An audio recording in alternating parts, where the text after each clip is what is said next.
Good morning, Philippines, and good morning, world. We are broadcasting live from Bicol University main campus in the heart of Legazpi City, Albay. I am Dr. Maria Del Rañesas, the main convener of this activity. Friends, we are pleasantly delighted of your presence in the second BUCN International Colloquium on Health, a virtual conference. Friends, the first was a face-to-face activity at the Concourse, and I believe this second will be as successful and as fantabulous as the first. Did you look outside this morning? Yes, the sun is up. It is smiling down at us, and I have a feeling that today's gonna be a good day. So let's be alive, alert, and enthusiastic for the rest of the day in the entire duration of the colloquium. So, in the meantime, friends, let us put ourselves in the presence of the Lord for a meaningful prayer, and we shall sing the Pambansang Awit ng Pilipinas afterwards. Almighty, ever-living God, the most merciful and compassionate, we thank you for creation and the life you have given us. Together, we people of diverse religions, spiritual expressions and indigenous traditions, who invoke you by different names, humbly pray for your providence and protection, in the midst of the COVID crisis. Strengthen and guide government leaders, and private agencies, especially our administrators, faculty and staff, for the wisdom to do what is right and just. Enlighten the minds of students, that despite the educational limitations in this new normal, they may study diligently and effectively. Bless our families, remove our fears, and help us to trust in your love, so that by our example and generosity, we can inspire and help others. Grant all of us, especially the frontliners, good health and accept those who have died in your kingdom. Amen.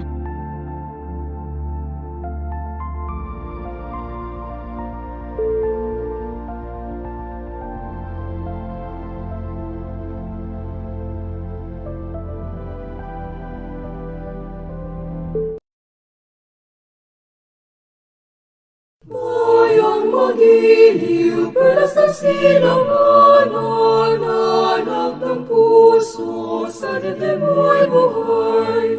Lupang hinirang, duyan ka ng magiting, sa manlulupig, di ka pasisili. Sa dagat at bundok, sa simoy at sa langit mabaga, may nilagang tulad, awit sa paglayang minamahal. Pag-islap ng matawat mo'y tagumpay na naglilili. Ang bituin at araw niya kailan pang mali magdidilim. Lupa ng araw ng ating pagsinta, mo'y langit sa piling mo. Aming ligaya na pamay mga pirang mamatay ng dahil sa'yo.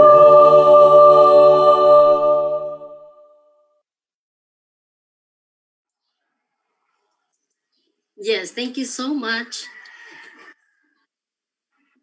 All right. We are so overwhelmed by your presence in this colloquium. In fact, as of this moment, 8:09, there are 691 people who registered through the given link. Thank you ever so much to everyone. And of course, my role as of this time is to acknowledge your presence. Ladies and gentlemen, we acknowledge the presence. Wait a minute. We acknowledge the presence of mighty great participants who registered from all over the world. We have nurses and other professionals from the United States of America, from the Kingdom of Saudi Arabia, Sultanate of Oman, Dubai, United Kingdom, Australia, Canada, and one paper presenter is in fact from Dublin, Ireland.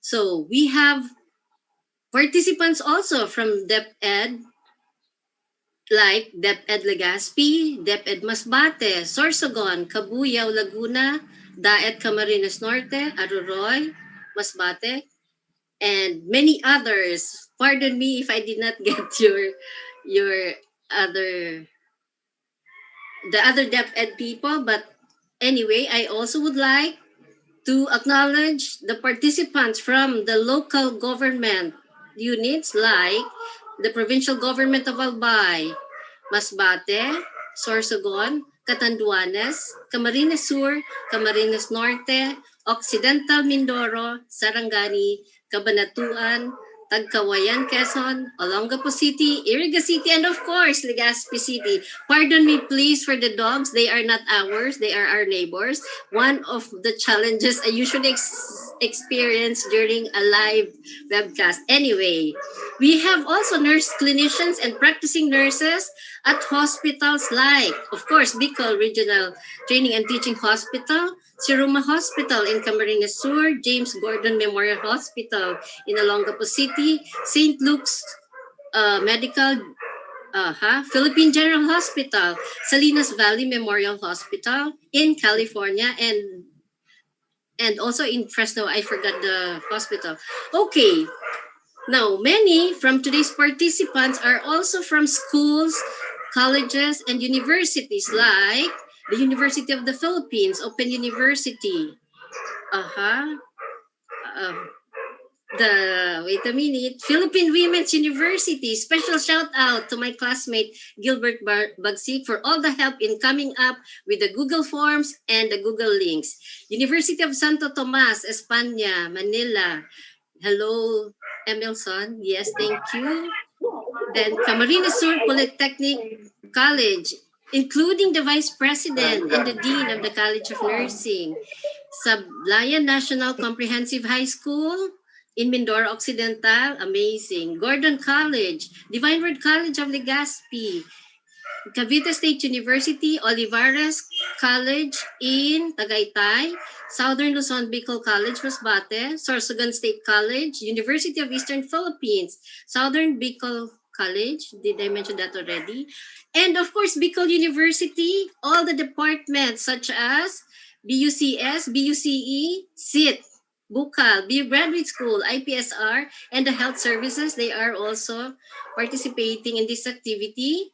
And for, I think I mentioned already, but may I mention again, for information of all, some of these participants are in fact deans, directors, associate deans, and other department heads who are in fact making this assembly more thrilling. Henceforth, ladies and gentlemen, no matter what type of professionals we all are, whether we are students or just starting to work, I believe we are all learners today. So let's give our 101% attention to all the talks. Now, ladies and gentlemen, to formally open the colloquium, may we welcome with a round of virtual clap our Dean, Dr. Maria Bernardita A. Palacio, for the opening remarks.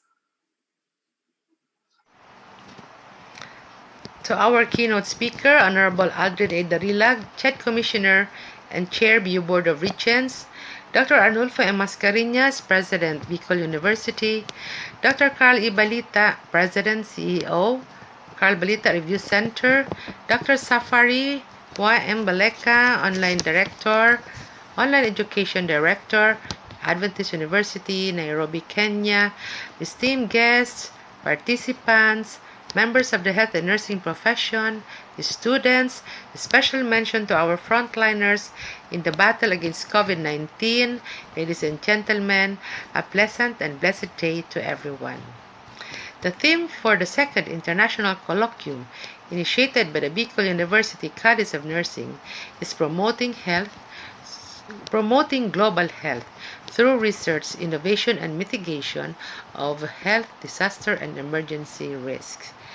Our global health has been defined as the area of study, research, and practice that places a priority on improving health and achieving equity in health for all people worldwide.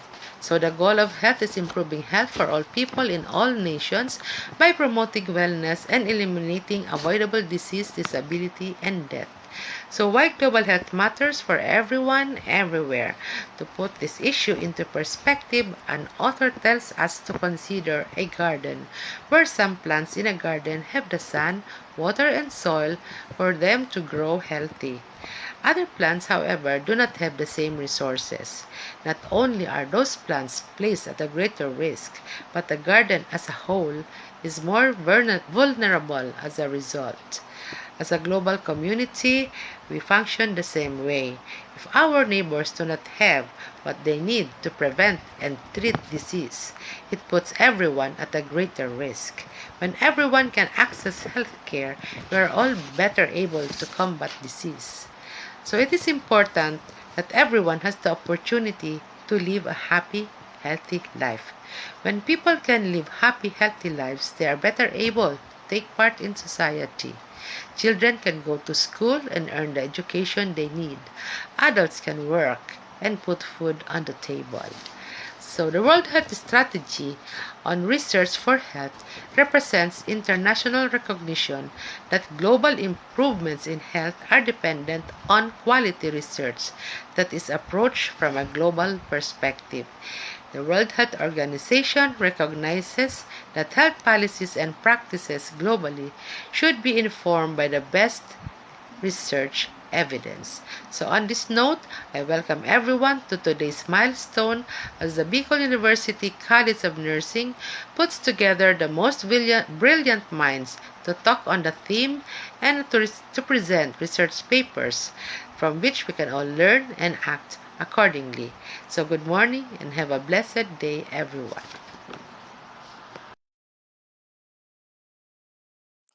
Thank you very much, ma'am, for that awesome opening remarks. Yes, let's be happy, healthy. Yeah, let's have a happy and a healthy life and participate in the development of the society. And thank you so very, very much.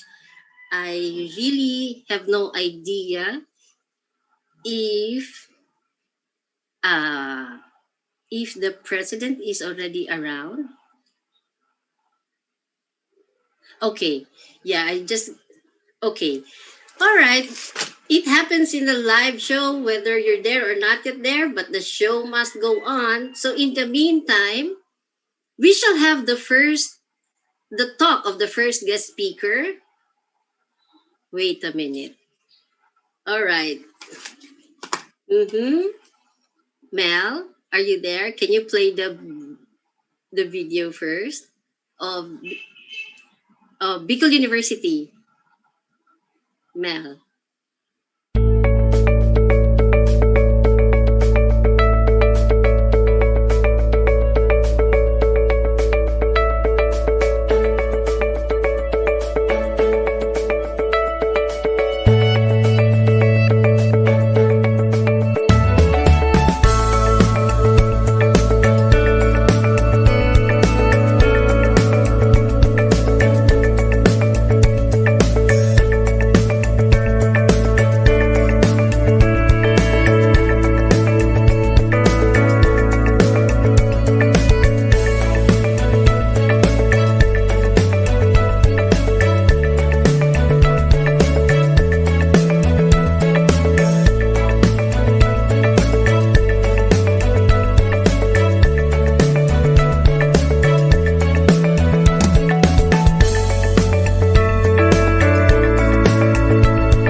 guest speaker. He is the online education director of the Adventist University of Africa.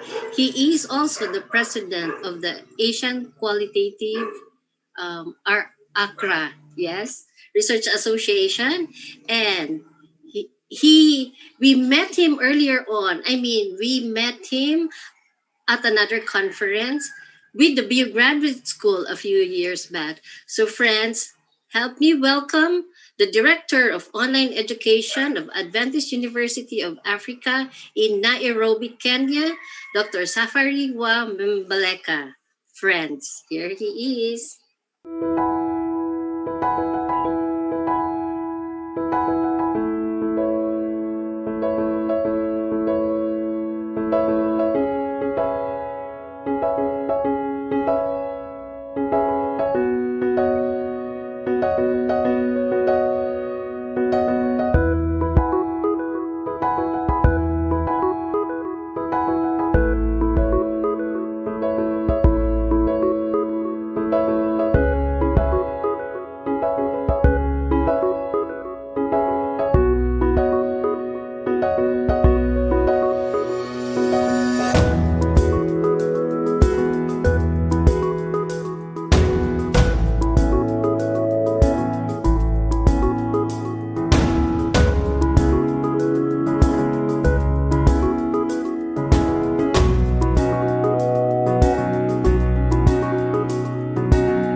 Hello, everyone.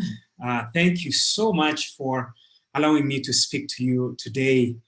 I want to thank in a very special way the second BUCN, or Bicol University College of Nursing International Colloquium on Health, for inviting me to speak to you today. And I want to congratulate the College of Nursing for preparing this international conference.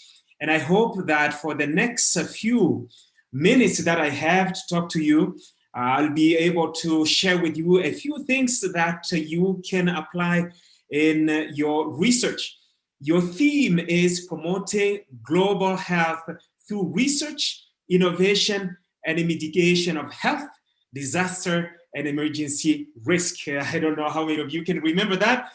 Bottom line, I want to concentrate on the word research here and how we can use this to actually mitigate issues of health and disaster and all the topics that are related to health.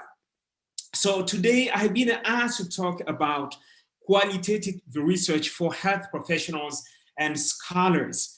Maybe some of you have never heard of the word qualitative research, and if that's the case, no problem. I'm going to try to define it for us. But if you have heard it, we want to look at it from health professions perspective. How do we use qualitative research in the health professions? You see, quantitative research, where you use statistics, have been the thing that has been predominant in research over decades, if not centuries. But as we face more and more challenging situations in our world today, we see that numbers alone cannot actually address the issues that we face, especially when we are dealing with health issues. So what is qualitative research? I want to focus on 4 aspects of qualitative research, just for the purposes of review, or for those who have never heard qualitative research or who don't know what qualitative research is. Basically, qualitative research is a type of research where we deal with complex issues. I'm looking at the pandemic right now. It is a complex issue. It's not only a scientific issue. It's not only a microbiological issue. It's not only a public health issue. It's not only a nursing issue, but it comes with the socioeconomic issues, political issues, security issues, safety issues, relationship issues. So when you are addressing the issue of the pandemic, you have to take this pandemic from all different aspects, how it is affecting people. So qualitative research helps us to deal with complex issues, while in quantitative research, we have specific hypotheses and just a few variables that we look at. In qualitative research, we look at something in the complex issues. We target the in-depth exploration of what we are dealing with. And this leads us to multi-dimensions of the issue that we're dealing with. So if you are a nurse, you are dealing with COVID-19, you have to look maybe at the issue of the Kababayan. How are they viewing somebody who has COVID-19? How is the culture embracing this? How are the nurses dealing with this? How are the parents dealing with this? How are the children dealing with this? And how are the schools dealing with this? How are the communities dealing with this? You see, we are dealing with something that is complex. It has many dimensions. So we cannot just do hypothesis and run statistics with the 4 or 5 different variables and we say we are done. We really need to use many different methods to capture the multiple dimensions of the research. And this, we have to emphasize that it is done only with human participants. So we don't do qualitative research. For example, if we are doing research in a garden, how the plants are growing. No, it is about human participants. So which is perfect for nurses and people in the health professions, because you deal with human beings. So now that we have defined qualitative research, let's see how we can apply this to the health professions. And this is where I'm going to spend the rest of my time. Number one, on the complexity, let's look at the sickness. We can look at the sickness, but when we look at sickness, we look at it from the people who are suffering from that, how their experiences, how we are providing care to them, how the culture embraces the people who have this kind of sickness, and the nutrition. What is happening in the community? What is leading to that? What are the belief systems? How about the exercise? Does this person exercise? And how does this health affect his or her financial status, financial reality? So you see, when I'm dealing with specific sickness, maybe diabetes, there's a lot of things that we have to look at when we are conducting qualitative research. We're not just going to say, we're going to focus only on sickness and that's it. No, we have to look at the sickness and look at everything that's surrounding that. And then we have to look at the in-depth exploration, where we look at the relatives, how they are supporting the patient, and the relationships that the nurses have with the patient, the nurses, the relationship with the nurses and the guardians of the patient, and even personal experiences of those patients. How have they what has been their experience in the recovery process? What has been their experience dealing with the guardians and the health professionals? And even the nurses, we can run research understanding the lived experiences of the nurses now that they have to work overtime because of this COVID-19. How about cultural beliefs? Some sicknesses, people will think that they are things that are shameful for people. I know when the COVID-19 started, people were ashamed to say they have COVID-19, depending on the culture where they were. And I always never understood, because for me, if I ever get it, God forbid, I will not be ashamed of telling people, everyone, that I have COVID-19, so that people will not come near me, so that I can prevent them from getting it. The next one is the true care. When you studied nursing, I know you took an oath. I know because I was invited once in Manila to be part of that ceremony. I was a speaker, and the people had to take this oath of the nurse, and there they are told to give care no matter what. It doesn't matter if somebody's rich or poor, old or young, men and women. It doesn't matter which religion people belong to. Even criminals are allowed to have health care. So what are the patient stories? What are their experiences? What are their real challenges? So when we talk to them, we are able to hear this. And this is the reason why in qualitative research we use the interviews, because we are able to talk to them and hear their stories and truly bring humanness to the healthcare by talking to the patients. The next one is cultural values. How do people value the preventive care, for example? What is the place of superstition in their healing process or medical field? How about a social life? Does somebody who have HIV/AIDS have the same chance to interact with other people, for example? How about the religious beliefs? We have some denominations that are against vaccination or against perfusion. How about political beliefs and maybe supernatural powers that, you know, this thing that you're having, you have migraine, we have to go to the cemetery and do all these kinds of things. All these things are things that we need to explore, and quantitative research is not the way to do it. It is good to conduct qualitative research because we can talk to people, we can observe them, we can read documents that have been written on that, and try to understand everything in multidimensional perspective.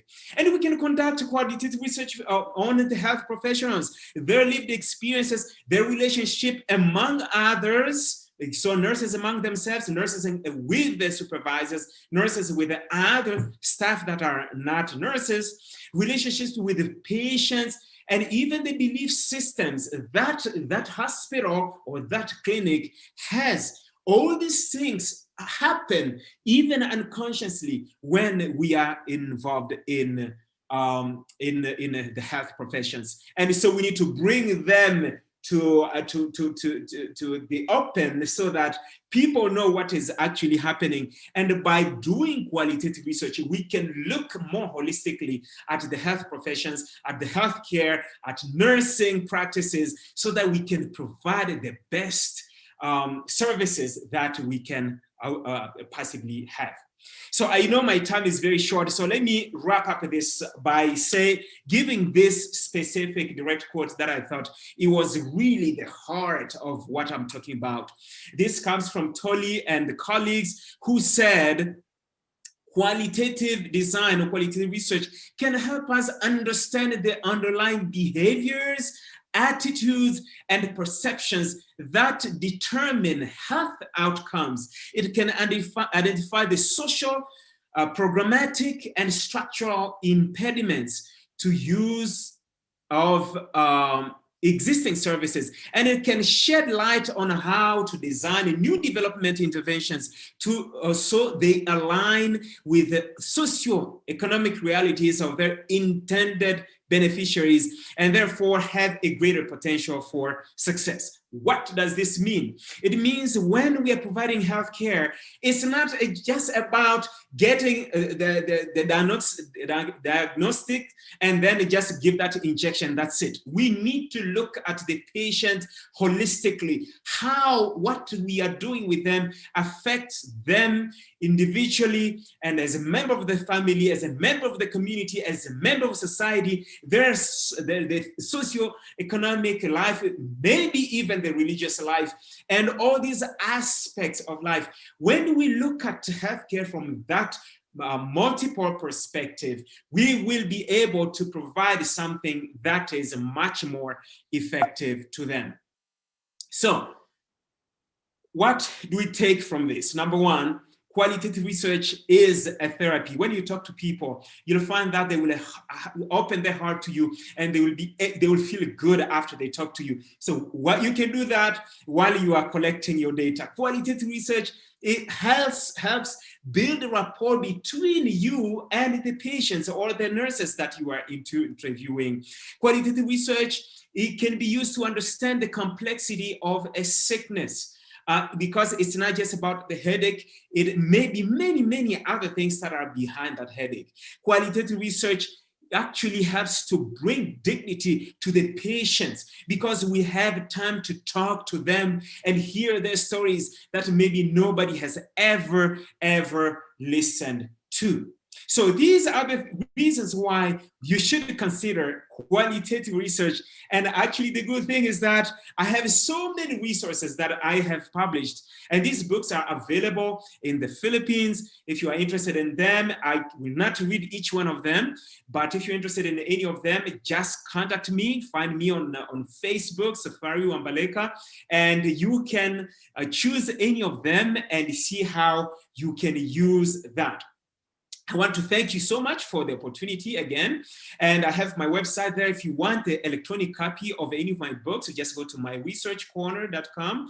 And if you want to join a growing number, we are more than almost 6,000 people now of qualitative researchers from different parts of the world. You can join my Facebook group, Qualitative Research Teachers and Scholars. I thank you again. Maraming salamat po. I miss the Philippines. I hope to visit again this year. Congratulations to the presenters and to the conference organizers. God bless you all, and we'll see you when we see you. Bye-bye. Thank you so much, sir. That for you is Dr. Safari Wabeleka, an American educator and researcher from Orlando, Florida, but is now based in Nairobi, Kenya. Yes, as I think he mentioned, he is specialized in the fields of curriculum and instruction, applied linguistics, and online education, and of course, qualitative research. And he explained qualitative research. He said, among many things, that qualitative research is asking how. We talk to the patients, we interact with them, we go into a relationship with them, and of course we understand their behaviors, their attitudes and perceptions. Wow, that was truly wonderful. All right, friends, is Mel, do we okay? Yes, okay. I was given a prompt that, ladies and gentlemen, to give us, of course, an inspirational message. Ladies and gentlemen, it is all his words always inspires us with all the notable talks he gives, with his endearing words. Yet he remains steadfast and authoritative as, of course, the president of Bicol University. So, friends, yes, Mel, are we ready for the president? Friends, please let's give a virtual clap to our eighth president of Bicol University, the dashing Dr. Arnulfo M. Mascareñas. Sir? Thank you very much, Bambi. To our keynote speakers, Dr. Alden Darilag, to Mr. Carbalita, to our Dean of the College of Nursing, to the faculty members of the College of Nursing, to our participants and guests, good morning.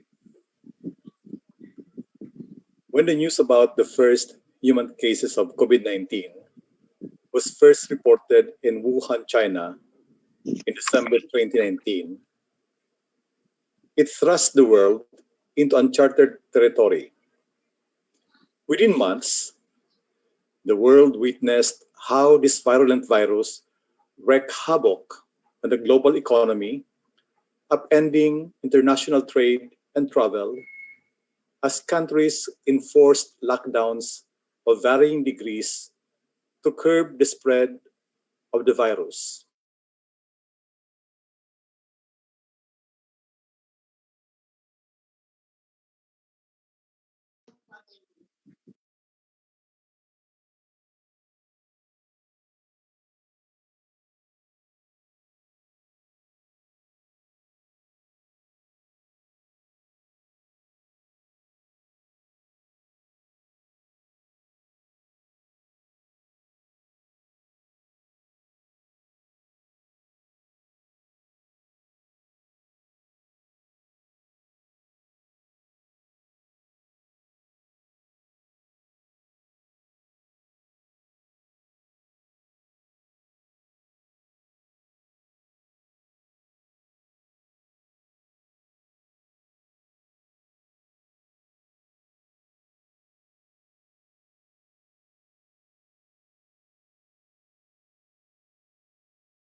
Hi, Bambi.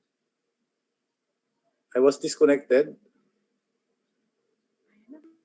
Yeah, you are back now, sir. Okay. With the new COVID 19 variants said to be more infectious on the rise, along with a slew of conspiracy theories that fan mistrust, skepticism, and apprehension on the safety and efficacy of the vaccine, global efforts and measures to control the pandemic are being undermined and jeopardized. In such a time as this, how can the academe promote global health in the midst of the crisis? The year 2020 will certainly go down in history as one for the books, as it introduced us to a world unlike anything we have seen before.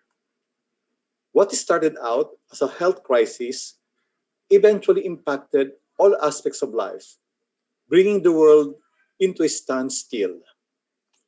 But perhaps the greatest takeaway from our experience is the fact that while we cannot predict exactly when or where the next pandemic will strike, it pays to take a proactive approach to caution the impact of outbreaks on global health, given that the world has become more interconnected and interdependent than ever before.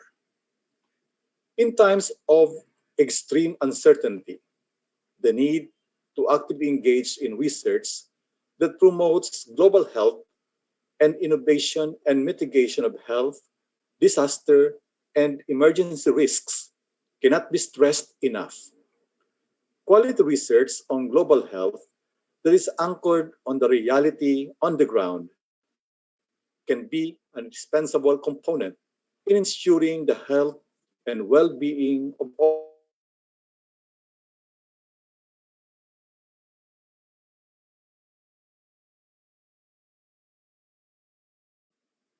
As you embark on this whole day colloquium, it is my hope that you realize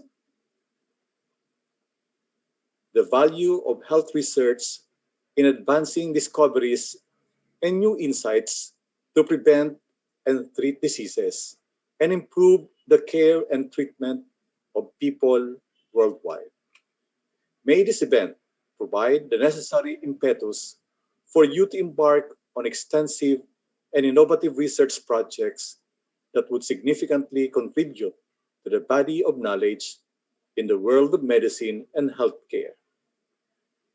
In this highly globalized and technology saturated world, may this event likewise be an avenue of collaboration, cooperation, and sharing of resources that transcends boundaries on global health.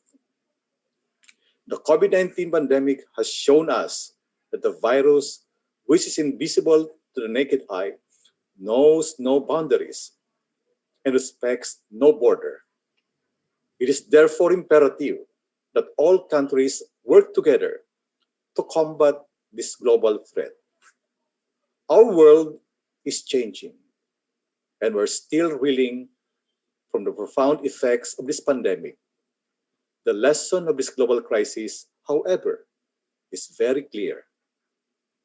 If we are to get past this pandemic, improving health and achieving equity in health for all people worldwide should be on top of our global agenda.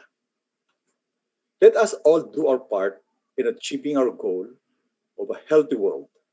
After all, the enjoyment of the highest attainable standard of health is a basic human right that must be guaranteed to all citizens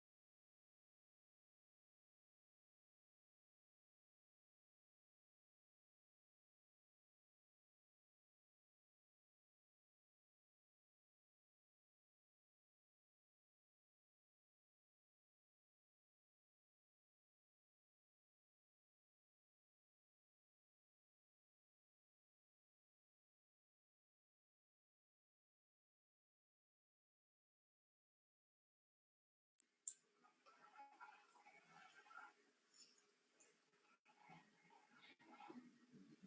Okay, we are experiencing a lot of challenges at the moment. This is part of having it live. And of course, we all understand that we are in this new normal. But I am so happy of all your presence. As of this time, 704 registered for the colloquium. And yes, many are watching over FB Live. Thank you so much.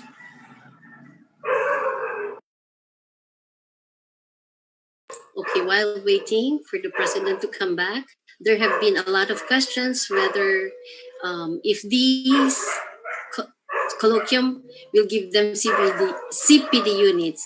And so I asked the good Dr. Elenita Tan, and her answer to me is yes po under self-directed modality.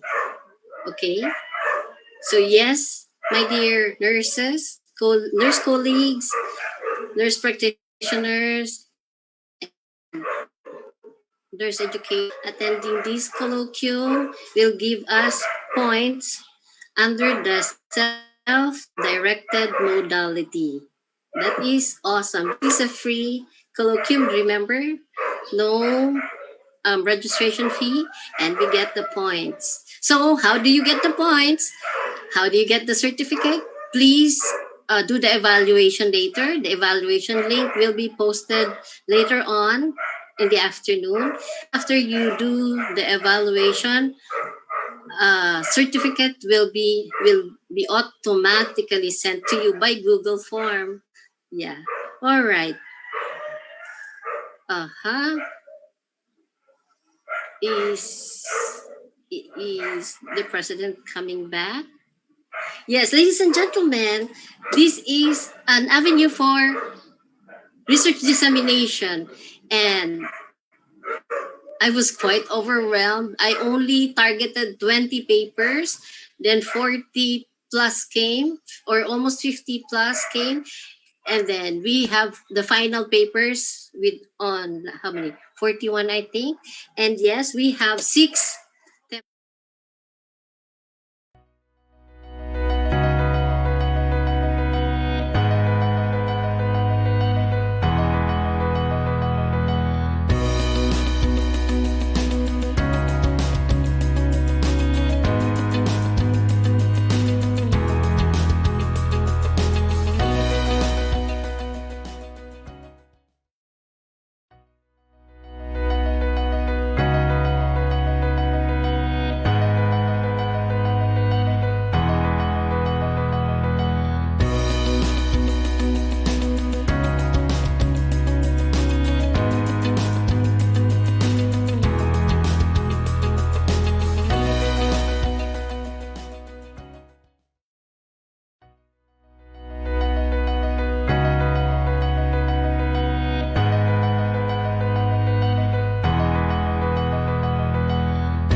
And we have under that, we have 1, 2, 3, 4, 5 presenters. And I think Mel is ready to. Okay, ganit. May I just tell everyone? We just cut somewhere once the president is back, perhaps, and once our dear keynote speaker is around. Okay, so that we will not waste time. We will not waste any precious moment.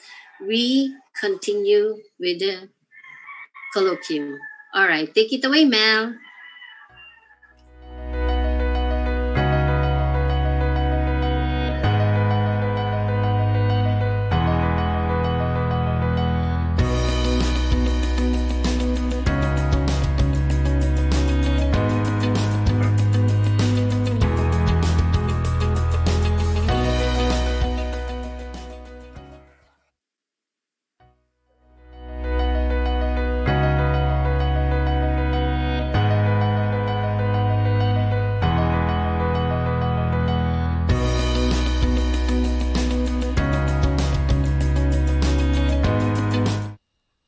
Hi, good morning. This is Dr. Gina Molina Lim of Oman College of Health Sciences, North Al Batina, Sultanate of Oman. Today, I'm privileged to share with you one of our researches in the Sultanate. This is entitled Knowledge and Perception Regarding Objective Structured Clinical Examination and the Impact of OSCE Workshop on Nurses. This is one of the researches in collaboration with one of our partner institutions, the Oman College of Health Sciences.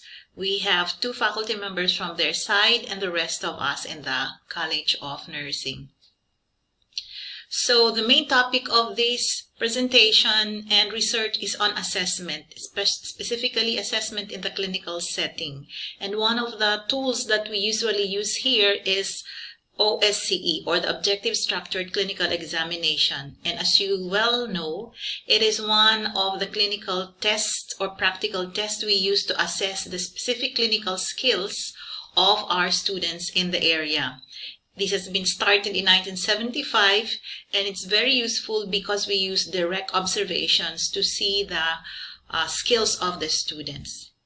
It is, however, more expensive. You need more people, you need faculty, it's time-consuming, more equipment, as well as space to design and to conduct this examination. However, the disadvantage is far outweighed by the advantages. It's highly reliable, it's versatile, you can use it on a lot of clinical scenarios with versatility. You can use it uniformly, objectively, plus you can use on a lot of students with varying training skills over a short period of time, trying to assess a broad range of skills. So it is important to develop the faculty and the preceptor's ability to facilitate and assess the learning of the students in the clinical area. So for this research, we used a cross-sectional survey to evaluate the knowledge and perception of our respondents. And these are nurse educators from the 9 different regional nursing institutes in Oman who willingly participated after training in the workshop. Our data collection tool was a self-filled questionnaire composed of 2 parts, one for the demographic characteristics, and the second part is for the questions regarding their knowledge and perception of OSCE construction, as well as assessment of their own performance. This tool was developed through a series of consultations within the group, and we also tested it on a small group, with the principal investigator using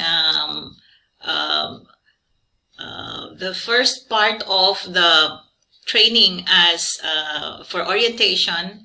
She gave the participants the objectives as well as the basic instructions on how to do about with this project. And we had a written consent before the data collection. Aside from the written consent, we had this approved by 2 internal board reviewers, one from Oman Medical College and one from the Ministry of Health itself of Oman.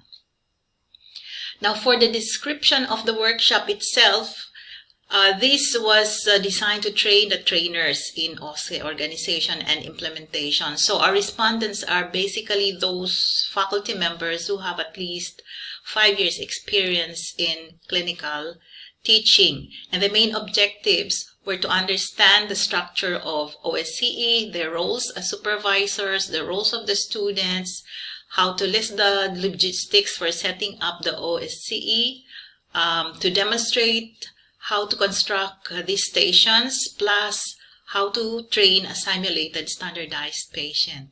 So these are our workshop activities. You will see here 9 steps, but we have 3 basic parts only. One is the orientation and pre-test. Then we have the main lectures here. Then we ask them to make the stations and test it. Plus we had the feedback and evaluation portion.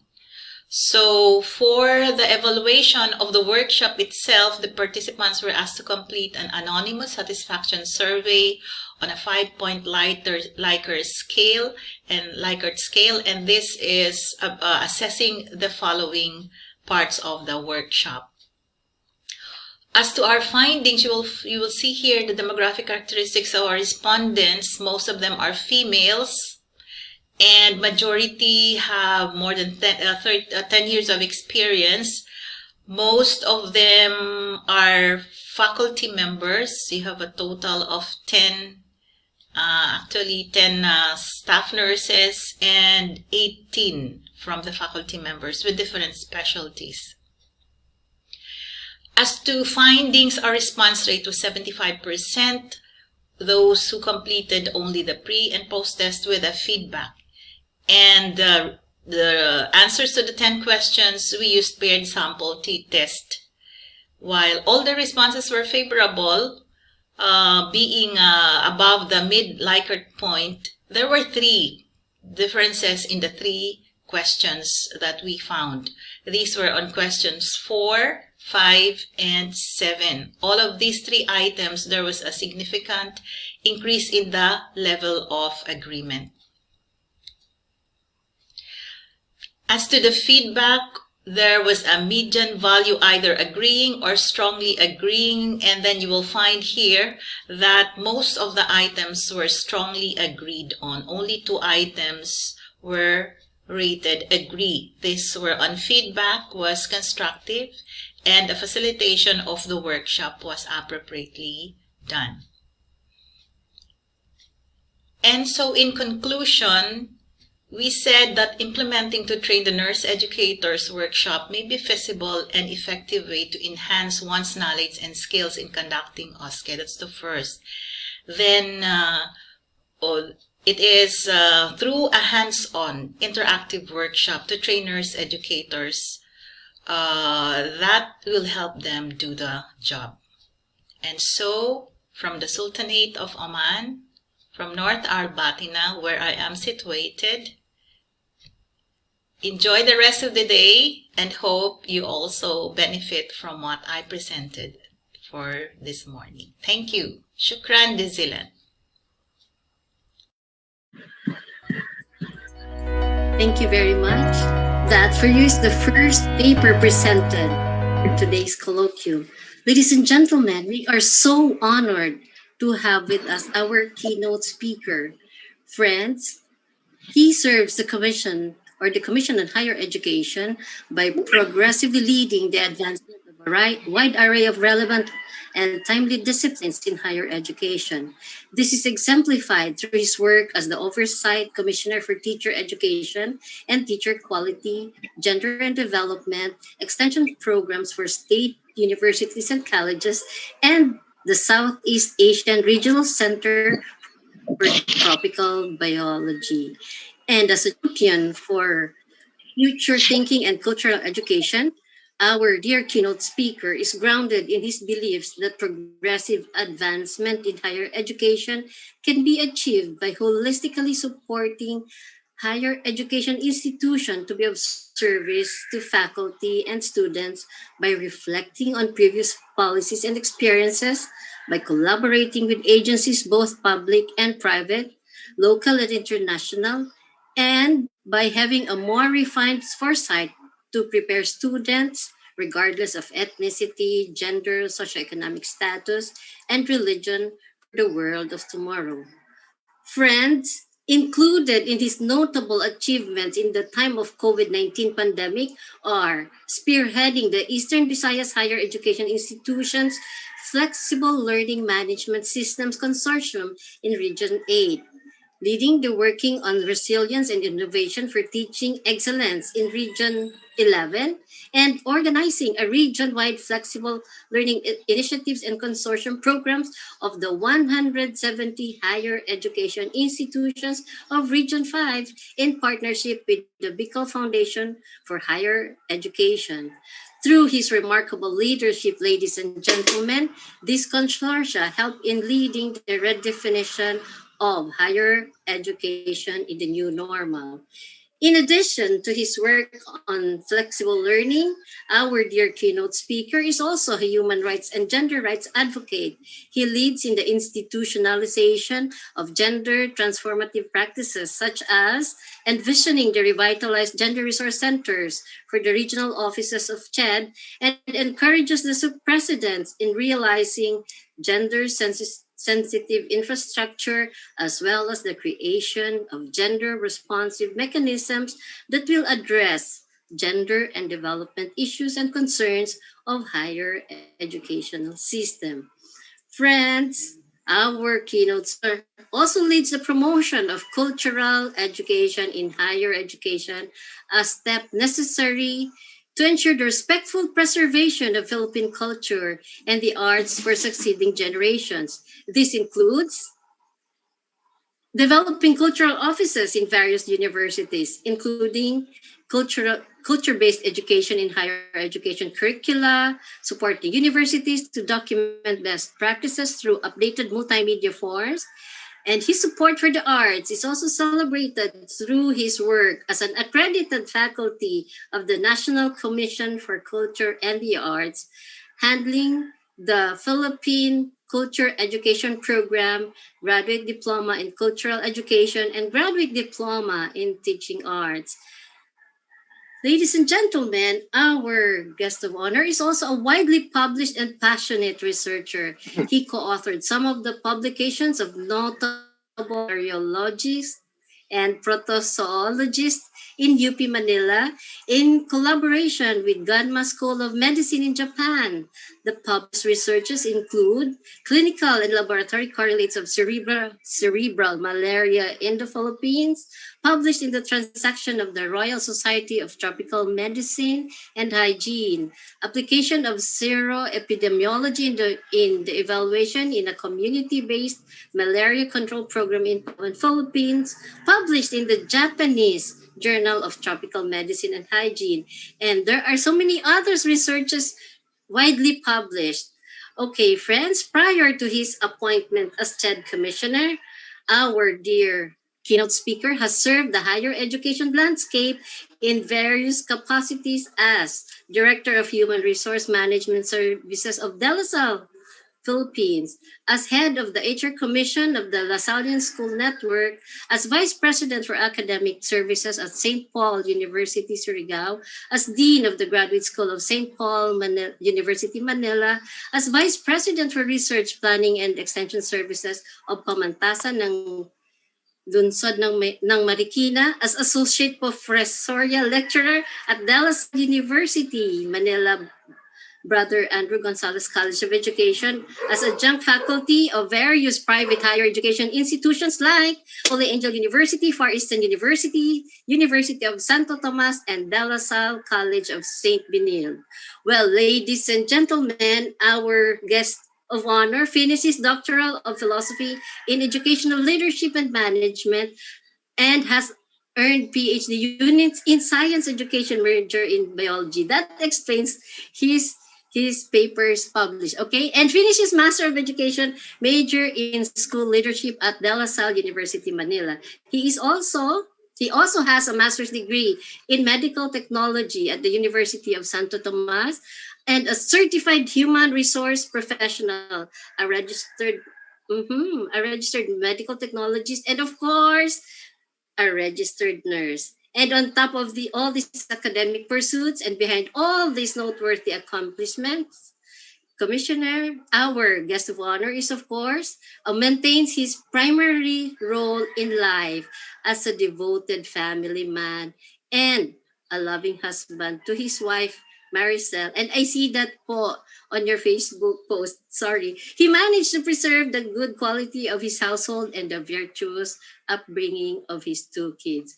And so, our guest of honor continues his advocacies related to raising the consciousness of the Filipino people on the rapid and exponential charges brought by the Fourth Industrial Revolution, enhancing the implementation of transnational education as an effective tool of adapting into the globalized world, supporting and the achievement of an efficient, responsive, and relevant teacher education. Well, ladies and gentlemen, he is a man and an administrator, and he is the commissioner. Ladies and gentlemen, a virtual clap to our commissioner, the Honorable Aldrin A. Darilag. Sir? Thank you for that kind introduction, Dr. Reñeses. Dr. Arnulfo Noli Mascareñas, our SUC President 4 of Bicol University, Dr. Maria Bernadita Palacio, the Dean of the BU College of Nursing, Dr. Maria Delia Rañeses, Colloquium Facilitator and Convener of today's conference, our esteemed international guest for today, namely Dr. Jasper Tolarba, the Director for Global Standards and Qualifications of CGFNS International Incorporated in Philadelphia,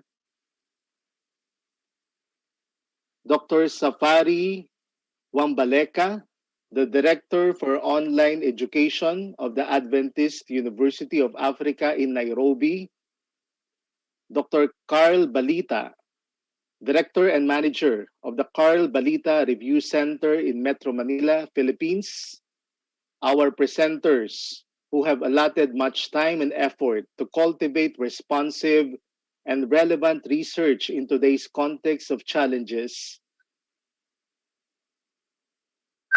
faculty members, nurse practitioners, students, ladies and gentlemen, good morning.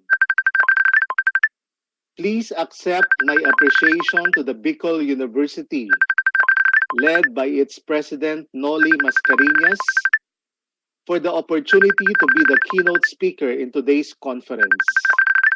With the theme, Promoting Global Health Through Research, Innovation, and Mitigation of Health, Disaster, and Emergency Risk, this second BUCN International Colloquium on Health is of a great importance as the world continues to struggle against the COVID-19 pandemic. As we virtually gather today, along with the leading nurse researchers, educators, practitioners, and other professionals in the field across the globe, the five thematic areas identified shall pave the way so that we can have a mutual exchange of ideas in giving our best to improve our lives with the existence of this pandemic. These five areas are: first, nursing education and research; second, nursing practice and leadership; third, general health, gender and lifestyle; fourth, communicable, non-communicable, and emerging diseases; and lastly, emergency management response and disaster risk reduction. It is without a doubt that education in general has taken a huge toll under the new normal. However, disciplines where clinical training and exposure is integral in the holistic development of its future graduates have been hardly hit since the pandemic's inception. To resolve on this matter, in a study entitled Nursing Education in a Pandemic, Academic Challenges in Response to COVID-19, published at the Elsevier Public Health Emergency Collection, the authors were able to capture the concerns of the sampled nursing students in terms of how the pandemic would affect their future careers as registered nurse. It was noted that many nursing students disclosed their willingness to take on the risk of contracting COVID-19 if it would require them to gain clinical experience following their completion of acquiring a Bachelor of Nursing degree. For example, Nursing students are usually the first to volunteer for a pandemic related service if it would lead in accumulating clinical hours necessary for degree progression. While on the other hand, for faculty members is the same. The prevalent modality of continuing nursing education in an online format highlighted several issues which need to be dealt with. Dr. Karen Morin, in her article entitled Nursing Education After COVID-19, Same or Different, published at the Journal of Clinical Nursing, has raised the attention of the challenges discovered with online learning for nursing students. Initially, she pointed out that the sudden shift of modality has prompted faculty members to teach nursing courses in the absence of well considered, durable learning plans. More so, online teaching and learning has also vividly showed disparity issues among students, which affect their ability to learn and be successful in class. One key finding of the study is the urgent need for access to modern technologies, which allows virtual clinical experiences through simulation training, telehealth, and other similar means permissible by virtual reality. In view of those issues and concerns documented by nurse academicians in their published studies, response measures that are proportioned to the magnitude and scale of the problems encountered must be undertaken with utmost haste. This is what the Commission on Higher Education has been doing for the Philippine higher education sector in compliance to its mandate to the Filipino people. The Bicol region pioneered the model of consortium building as means to efficiently pool and manage human, technological, and academic resources for HEIs towards the end of providing equitable and accessible higher education to our learners under the new normal. The consortium is anchored on the spirit of bayanihan and culture of cooperation as the core principles. In Region 5, the consortium comprises both public and private institutions of higher learning under the umbrella organization referred to as the Bicol Foundation for Higher Education. The funding proposal to CHED of the said Bicolandia Consortium is entitled Fast Tracking the Retooling of the HEIs on Flexible Learning in Region 5 for Education 4.0. Soon after, the Commission passed CHED Memorandum Order Number 4, Series of 20, commonly known as the Guidelines on the Implementation of Flexible Learning, which serves as the comprehensive policy guidance of the Commission to our HEIs on their continued responsibility of offering degree programs under identified flexible learning modalities. As the policy explicitly provides, flexible learning is a pedagogical approach which embodies flexibility at its center. It is the design and delivery of programs, courses, and learning interventions which are aimed to address the learner's unique needs in terms of place, pace, process, and products of learning.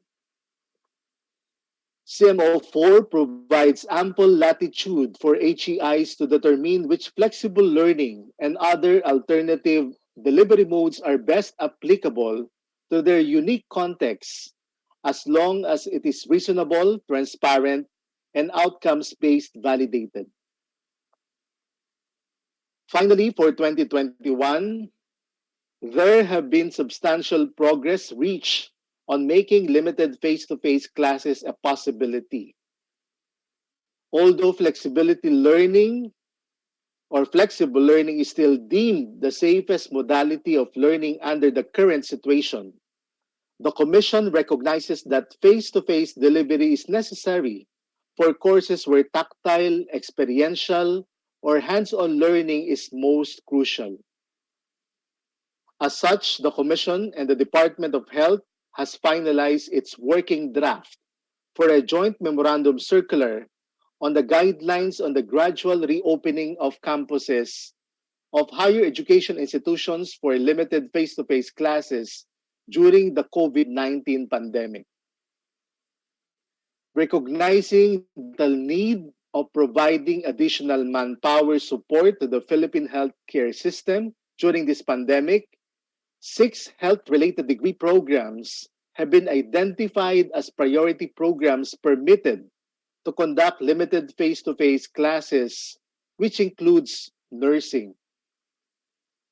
Thus, once approved by the Interagency Task Force or the IATF as soon as the following semester starts, HEIs in areas under modified general community quarantine may apply to conduct limited face-to-face classes for specialized laboratory courses and hospital-based clinical clerkship, provided that compliance to minimum public health standards and COVID-19 related protocols of the DOH, LGUs, CHED, and other relevant government agencies have been strictly met. In the future, as the Commission continues to evaluate the situation on the ground, as it strives to come up with innovative and proactive guidelines on the effective and efficient implementation of higher education programs to Filipino learners.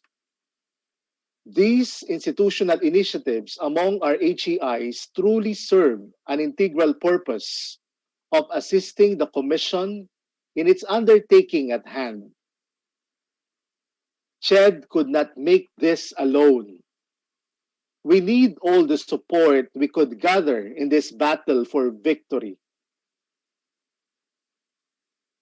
Let me end my message by sharing a few words from one and only icon of nursing in the modern history, Florence Nightingale, in which I quote, "Let whoever is in charge keep this simple question in her head. Not how can I always do this right thing myself, but how can I provide for this right thing to be always done?" With that, maraming salamat po sa inyong lahat. Mabuhay ang BUCN, mabuhay ang Bicol University. God bless to all of you. Thank you very much, dear sir. Yes, we send our virtual token of appreciation to you and to your office, and we thank you forevermore for your support to the to all the HEIs in the Philippines, and most especially what I forgot to say earlier on is that our dear honorable sir is also the chairperson of Bicol University Board of Regents. Let's see a virtual clap for the good commissioner, sir. Thank you so much, sir. Thank you so much for your time despite all your busy schedule. You really gave us your precious moment. Thank you. All right. Okay. Now, ladies and gentlemen, our I was wondering, is is there anybody who would like to throw a question, or is sir willing to receive a question perhaps? But what I see on chats are all gratitude, sending their gratitude to you, sir. And according to Mary Joy Sande, good morning, Dr. Darilag, my former professor at St. Paul University, Manila, Doctor of Philosophy in Nursing Education. He was the Dean of the Graduate School of the same university when I enrolled for my doctorate degree. Say hi, Joy. Can you unmute yourself? Hi, sir. Nice to see you again. Hello. Oh, Good morning. Hello, Joy. Morning yes. Yeah, po. Yes, Dr. Ranieses, I can entertain questions from the audience or from the participants. Okay, yes. Anybody, please can unmute yourselves and talk. Don't be shy.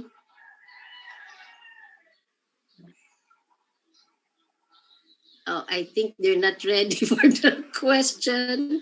I have my own question, sir. I do not know if it's right, but we saw each other in Iligan, Mindanao State University in Iligan, and can I ask the same question as to Yes. the moratorium on the offering of PhD nursing? In terms of moratorium, Dr. Ranieses, we are considering the lifting of the moratorium on a gradual manner. We lifted already the moratorium for graduate education only for those institutions that have pending conversion law or conversion policies, no? Because this graduate program becomes a deterrent for them to be converted into a university. So the commission opted to lift that moratorium for graduate education. But in terms of allied health sciences, we are in the process of studying the possibility of lifting the moratorium, given the fact that there is now a shortage of professionals in the allied health sciences. No, so we are considering this as part of our program for this 2021. And don't you worry, I will sponsor this proposal to the commission and bank.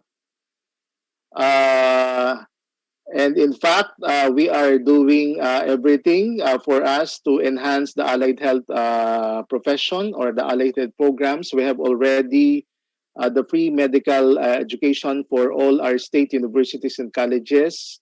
And BU is one of the recipients of this free medical education that is being sponsored by the Senate and the House of Representatives. Now, it was approved already, and we are currently in the process of implementing this free medical education for all our deserving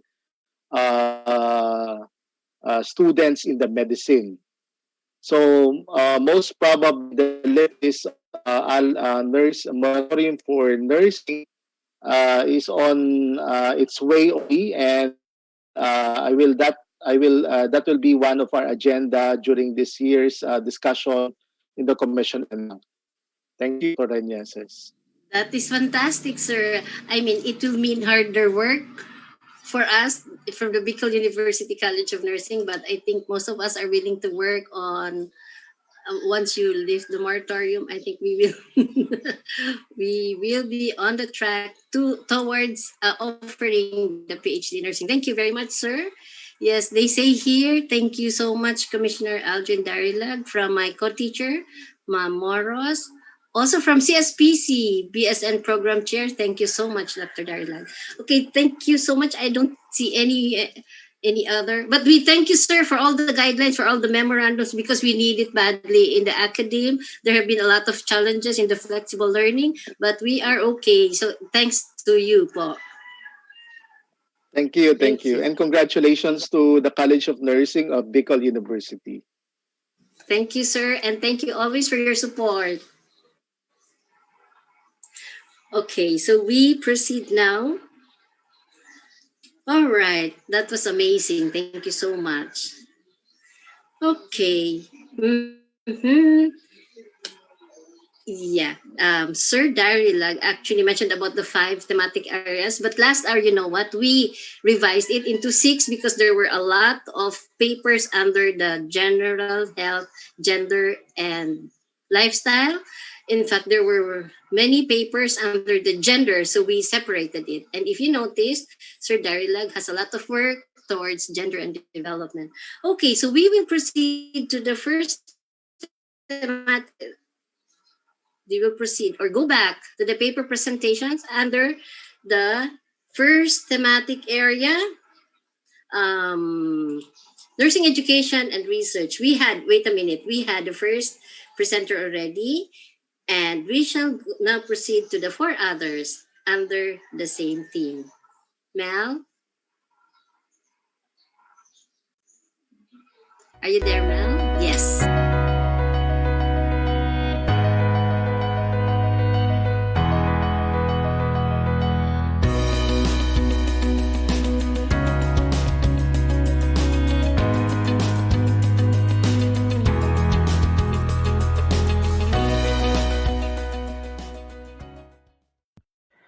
The title of my research is Challenges and Adaptive Strategies in Teaching Generation Z Nursing Students of Lyceum Northwestern University.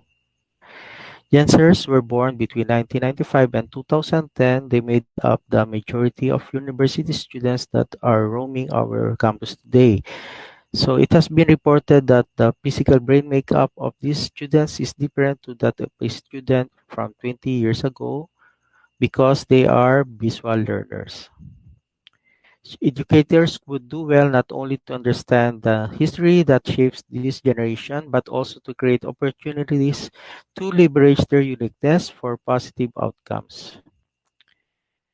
So there were studies that were that were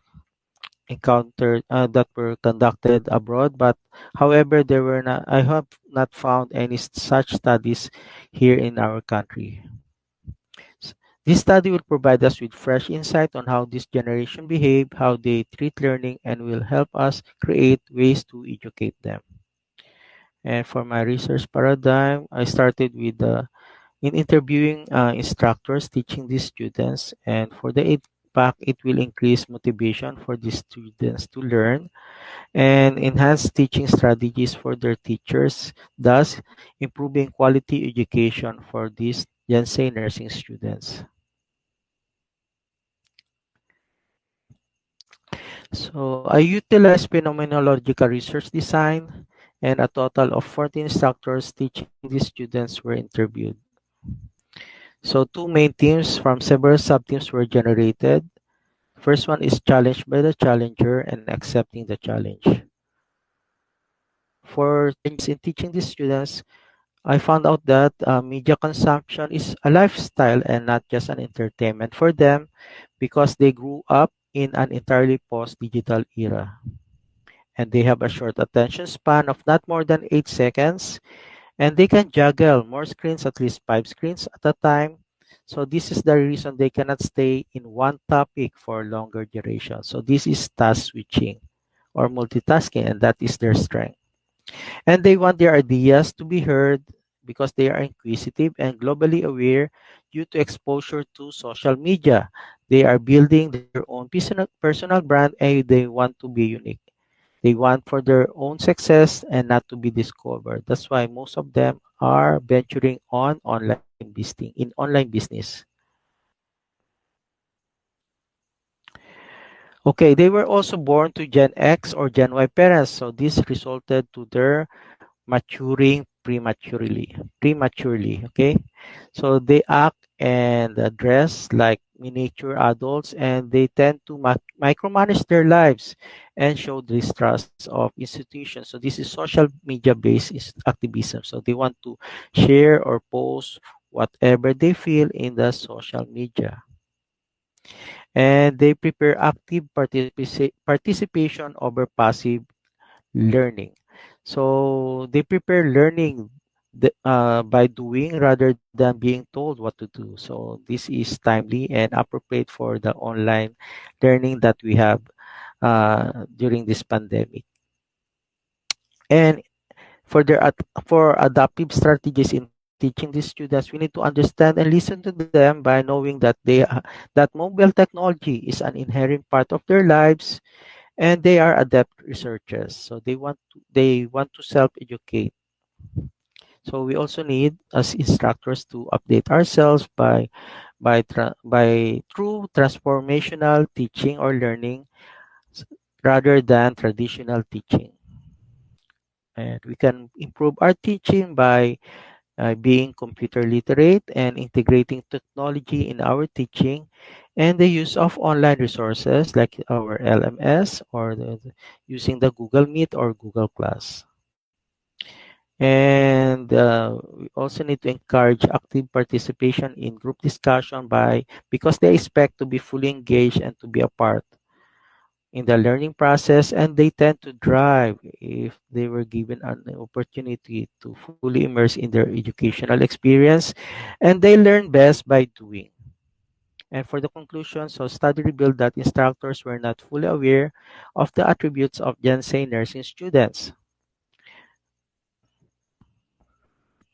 For my recommendations, instructors and school administrators must use this information to create an education plan that is needed to their students' learning, providing gadget breaks every 30 minutes or after more than 30 minutes because they will feel anxious if they cannot open or pick their gadgets for more than 11 minutes, and providing group activity to encourage teamwork. And there must be a constant dialogue between student, teachers, and university leaders, improving student learning. And finally, create a pro-Gen-Z classroom like flipped classroom if face-to-face is allowed. An instructor must be updated and given trainings in harnessing education using technology.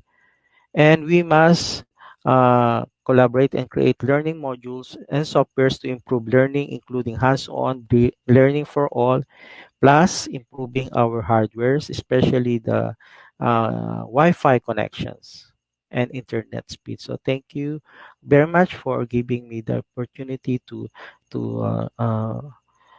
show or present my research, because this will be helpful and timely during this pandemic. So thank you very much.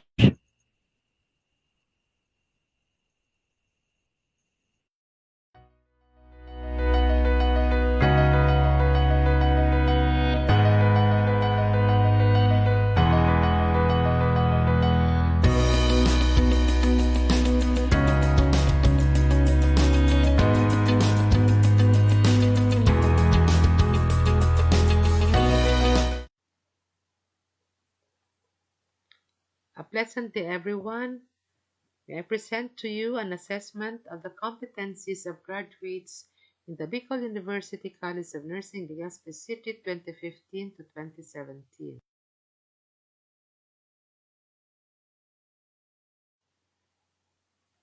The College of Nursing is one of the units that will contribute to the attainment of the vision, goals, and objectives of the university by producing highly competent, world-class nurses. This study sought to determine competencies of nursing graduates of the Bicol University College of Nursing, Legazpi City. The 2012 National Nursing Corps Competency Standards was used as basis in the development of the questionnaire. The study has two objectives: to determine the extent the competencies were developed by the graduates, brought about by the curricular program from which they were trained and have graduated from in the Bicol University. Then to assess the degree of satisfaction of the graduates with the services provided, the learning environment and facilities available in the teaching learning process. The study employed the human capital approach. Graduates made a self-assessment of the extent of their competency, utilizing a tool based on the 2012 National Nursing Corps Competency Standards. The present study covered only the graduates of Bachelor of Science in Nursing program of the Bicol University from 2015 to 2017. The extent BU graduates developed their competencies took into consideration the beginning nurse's role, key areas of responsibility, and program indicators stipulated in the National Nursing Corps Competency Standard. Likewise, the graduates were also made to assess the degree of satisfaction of graduates with the services provided, learning environment, and facilities available in the teaching learning process. The study used one set of questionnaire to gather data from the respondent graduates to show how they have shown their competencies in the performance of their work and the degree of satisfaction with the services provided, learning environment, and facilities. The analysis of data required simple statistics, The highest modal frequency was used in the analysis of the competencies along the different domains on the beginning nurse's role in client care, leadership and management, and research, and on the degree of satisfaction of graduates. Results revealed competencies were developed to a substantial extent with 49.8% and to a great extent with 38.6%. An average of 9.7% developed competencies to a moderate extent. Only 1.5% developed competencies to a limited extent and 0.4% to a very limited extent. As to services, learning environment and facilities, graduates were highly satisfied, especially in terms of library, classrooms, equipment, audiovisual rooms, auditorium, canteens, and general condition of buildings and grounds. This is the summary of the graduates' feedback on the extent of BUCN graduates' competency.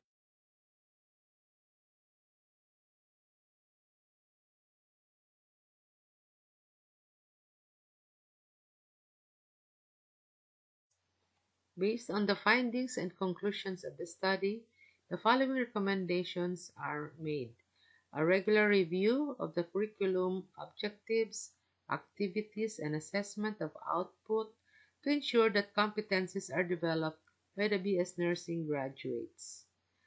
Competencies found to be moderately developed to a limited extent, or to a very limited extent must be looked into. The placement function of the guidance program must be more aggressive in assisting the graduates in their job applications. It should not be limited to establishing linkages or organizing job fairs, but also ensure the development of self-discipline, self-confidence, and good character. It is further recommended to hire full-time guidance counselor, improvement of facilities and services based on results of the study, and to institutionalize monitoring and evaluation of the performance of graduates. Thank you very much.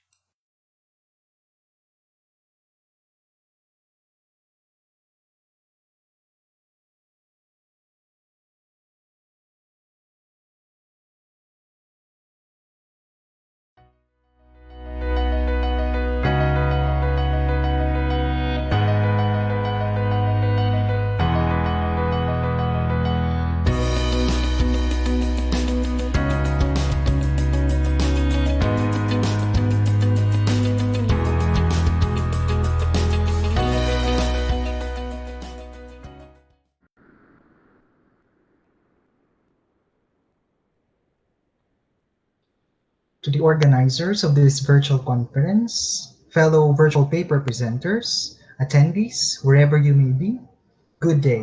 I am Dr. Emilson B.V. Barr, faculty researcher at the Pontifical and Royal Catholic University in Asia, the University of Santo Tomas. May I also recognize my advisor, Professor Dr. Fe Elvin Lingbing, and who is at the same time my co-author in this study that I am about to present with you. I am delighted to share the highlights of our paper titled Staff Nurses' Attitude Towards Conduct and Utilization of Research in a Government Hospital in Albay.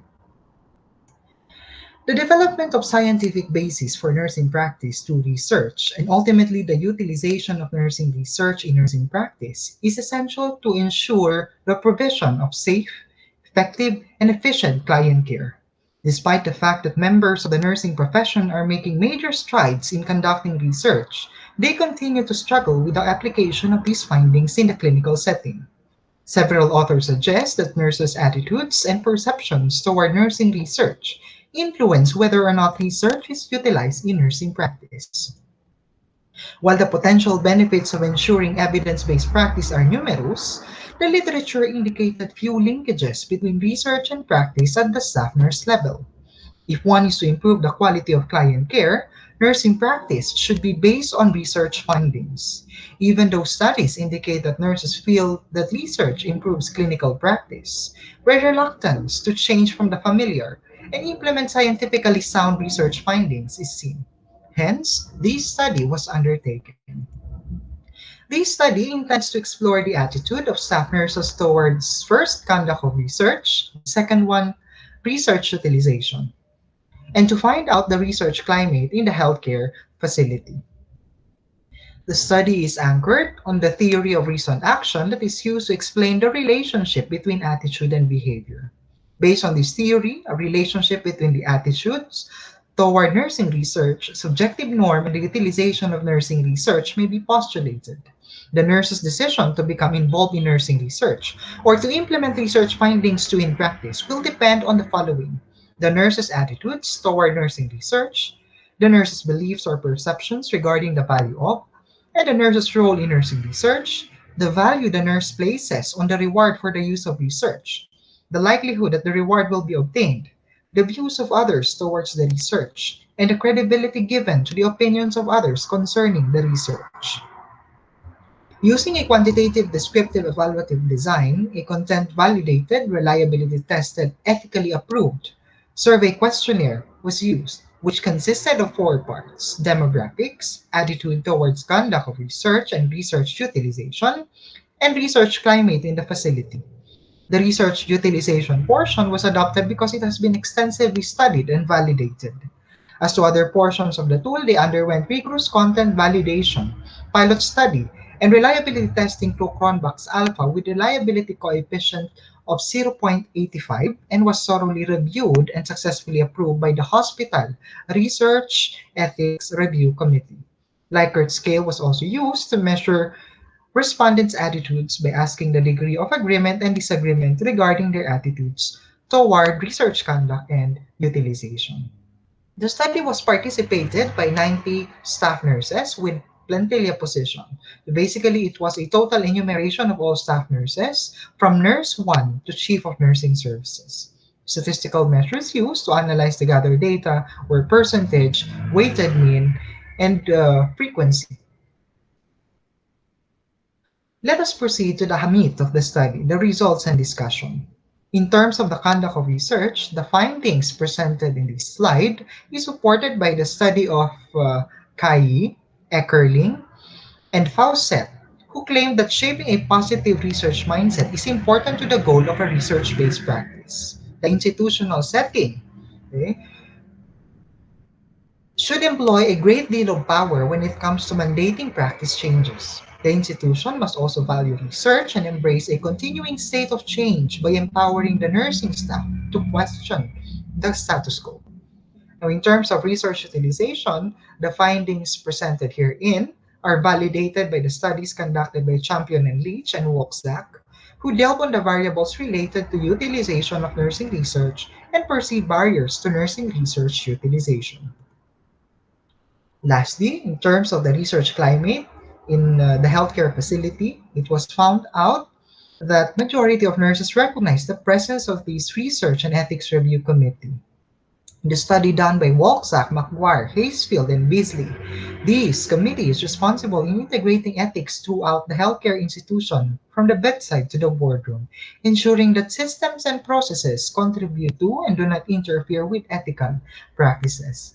Likewise, they promote ethical leadership behavior, such as explaining the values that underlie decisions, stressing the importance of ethics, and promoting transparency in decision making.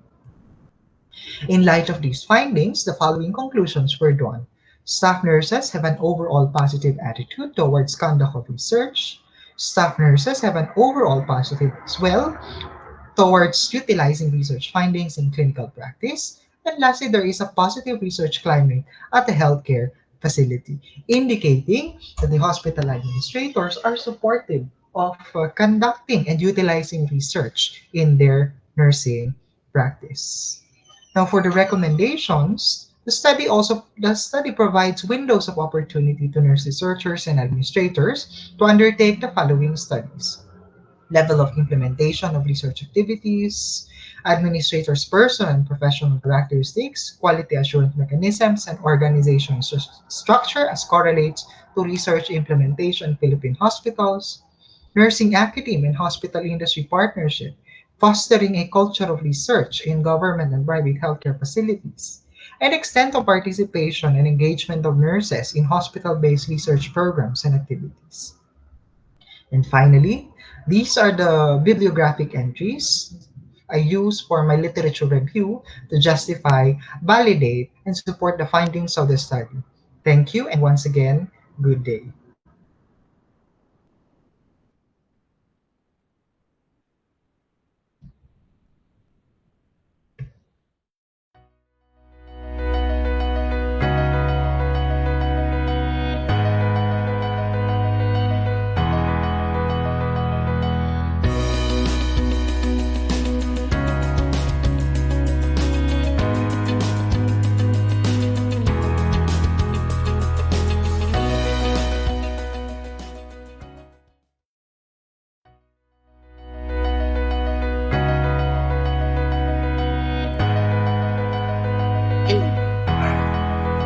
And we proceed now to the next.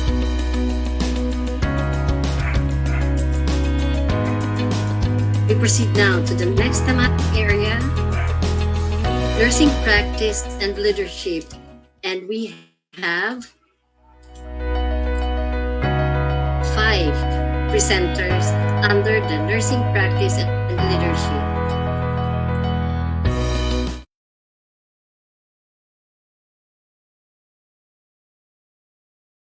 Greetings to everyone.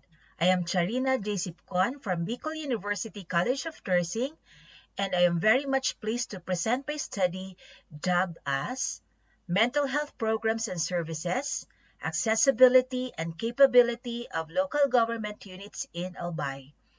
This study mainly focused on the local legislations, mental health programs and services, level of accessibility of recipient groups, and level of capability of local government units as determined by the service providers on mental health programs and services.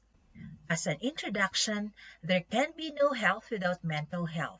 The Department of Health issued Administrative Order Number 8, known as the National Mental Health Policy, which states the basic operational framework for the sustainable establishment of a mental health program and achievement of optimum mental health for all Filipinos. The said policy also aims to raise awareness of the general public on the importance of mental health as an integral part of total health care. This action emphasizes the fact that mental health is a concern for all. Local government units, too, shall ensure the availability, accessibility, affordability, and equitableness of appropriate and culturally sensitive delivery of mental health services as embodied in Local Government Code of 1991. The province of Albay, with its geographical location, is prone to numerous types of calamities and disasters. Such events could trigger emotional and mental disturbances, especially to the vulnerable groups. Without proper support and intervention, this may result in lifetime disability, poor quality of life, and even death. In the methodology, the study utilized documentary analysis, qualitative research design. Documentary analysis was used to determine the local legislations and mental health programs and services of LGUs.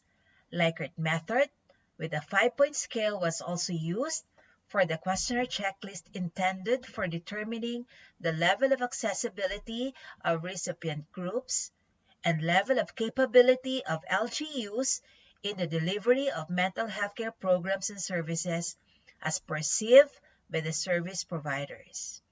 Focus group discussion with key informant interview was used to support and explore a few general topics to help uncover the participants' view. Findings of this study include mental health legislations. There had been no single mental health law in the Philippines for a long time, but was just incorporated in codes and rules subordinate to other primary concerns. In Albay, the entire locale is primarily doing and establishing the initial platform to address mental health concerns which just started in 2018. This infers that each LGU may set regulations and guidelines necessary to implement an effective mental health care and wellness policy within their territorial jurisdiction, including the passage of an ordinance consistent with the existing relevant national policies contained in Republic Act 11036, also known as the Mental Health Act. Mental health care programs and services of LGUs are limited and institution-based, and LGUs felt the need to address such issues and concerns. The level of accessibility of the recipient groups on mental health programs and services are with high accessibility on facilities, but with low accessibility on the trained staff familiar with mental health standards. The level of capability of the LGUs in the delivery of mental health care programs and services are with low capability along service providers, but with average capability on the treatment modality. To substantiate these findings, focus group discussions were conducted. Cognizant of the need for the promotion and protection of the rights of persons on mental health, provision of a strategic framework for action is a major contribution of this study to effectively implement a comprehensive mental health care program in Albay. This framework will help guide and set standards in support to mainstream mental health programs and services, and be an important source for policymakers, advocates, healthcare providers, clients, and researchers. The identified priority and recurrent themes emerged from the statements of the participants were part of the strategic framework. And now for the conclusion. First, the existing legislations of LGUs on mental health care programs and services are contained in various parts of promulgated laws for many years and now taking an introductory action to address mental health issues and concerns to their territorial jurisdiction. Second, mental health care programs and services are limited and institution-based, and LGUs felt the need to address such issues and concern. Third, the level of accessibility of the recipient groups on mental health care programs and services may be affected by several factors. Fourth, the level of capability of the LGUs in the delivery of mental health care programs and services, as determined by the service providers, may still be enhanced by focusing on some variables. Fifth, a strategic framework was developed for Albay to enhance the level of accessibility and capability of LGUs, mental health care programs, and services. That ends my presentation. Thank you.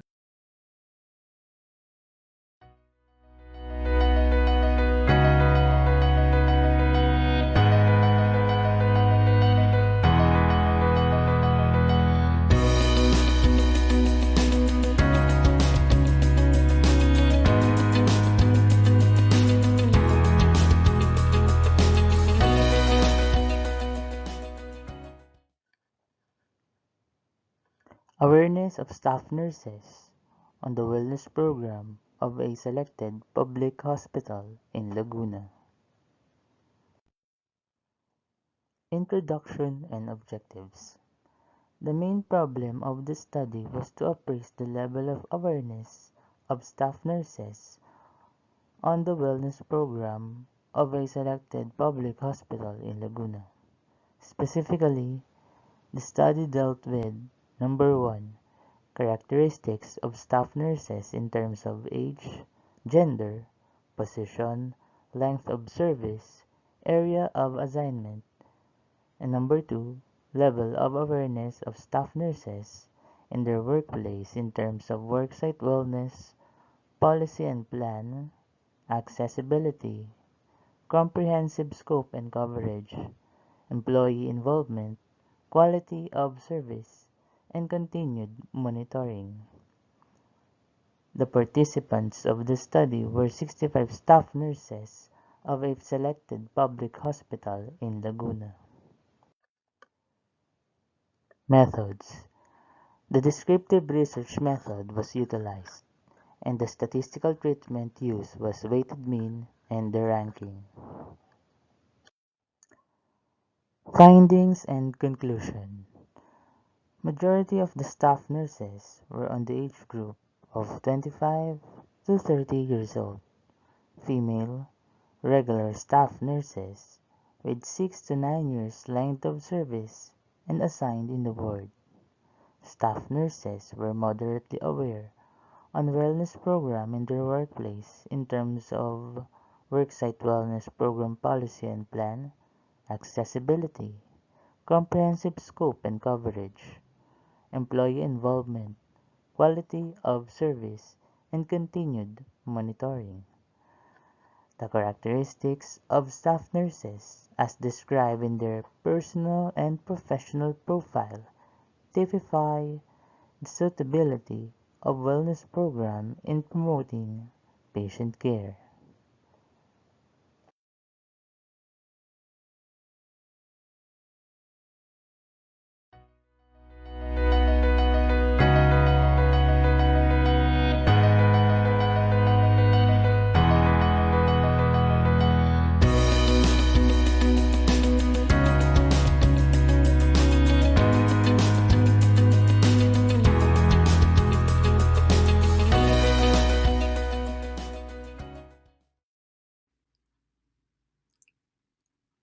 Good morning.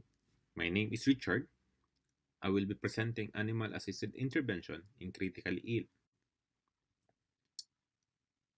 This presentation will discuss the benefits and evidences of animal assisted intervention, and later on I will give recommendation if you would like to start this kind of therapy in your intensive care unit. ICU patients reported substantial issues with their physical, mental, and social health.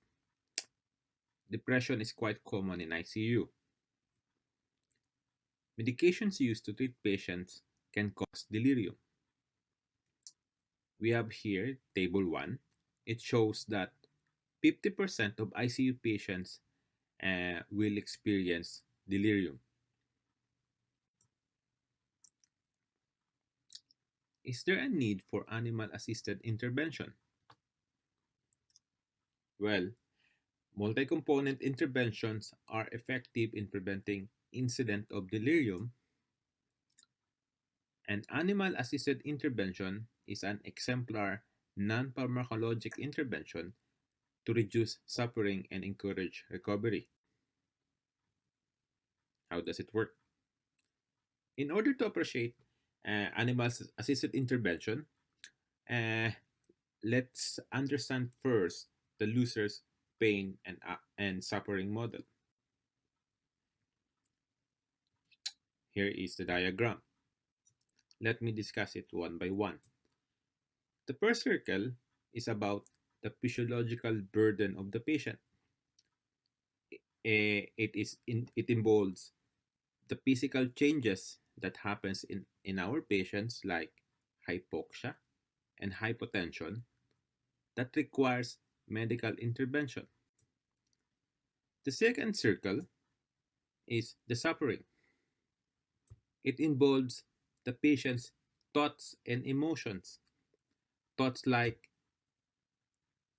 I am short of breaths, I am dying, I am burdened and worthless, and emotions like anxiety, sadness, and loneliness that is best managed by non pharmacological intervention. The last domain is the behavior. Worsening of physiological burden and suffering will make the patient disengage from medical and nursing intervention that will lead to poor recovery. Intervention in one circle have the potential to influence the outcomes in other domains. We need to acknowledge the patient's experiences at each level, and we need to pay increase attention to both patients' suffering and behavior domains. We have here figure 1. We can see here that animal assisted intervention reduce suffering by humanizing ICU, reducing loneliness, and improving the mood. That will lead to increased engagement and reducing physiologic burden of the patient. What does the evidence say? Well, a 20-minute session with a therapy dog can improve the person's well being and anxiety and mood. Also, it enhances the socialization of the patient. And lastly, it improves cardiopulmonary pressures. The biggest question: how about the infection control? Well, infection control challenges can be dealt with appropriate guidelines like proper hand washing. Let me give my recommendations if you're going to start animal assisted intervention. First, we need to formulate a comprehensive policies that will cover patient inclusion and exclusion criteria, the infection prevention practices, the type of therapy animal and human volunteer requirements, the types of training and practices, the types of activities during the therapy. In summary, suffering refers to the thoughts and emotions of the patient in relation to their physiologic and environmental experiences. Adjunct non-pharmacological intervention improves patients' suffering. And lastly, animal-assisted intervention is an exemplar non-pharmacological intervention with promising benefits.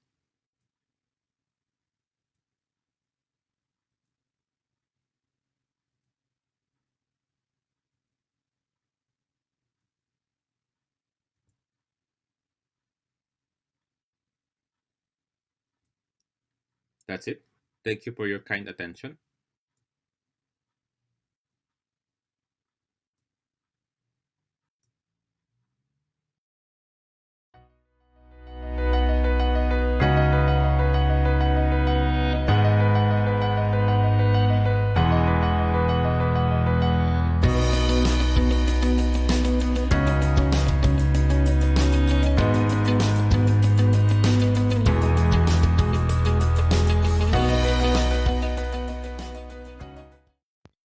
Today, I will be presenting to you my research study output entitled Assessment of Workplace of Barangay Health Workers in Selected Municipalities in the Province of Albay, Philippines.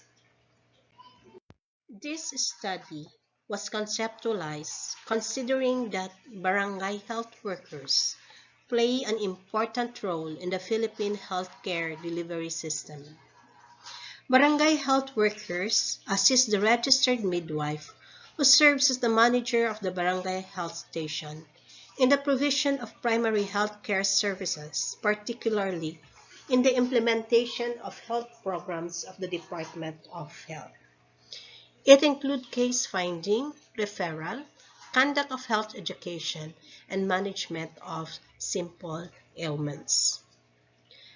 Every health team member has their own respective contribution to the proper maintenance of the health station and its functioning.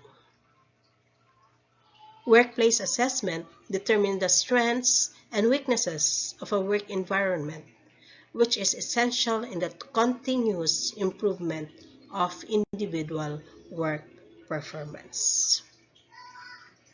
This study generally aimed to assess the workplace of barangay health workers in the province of Albay.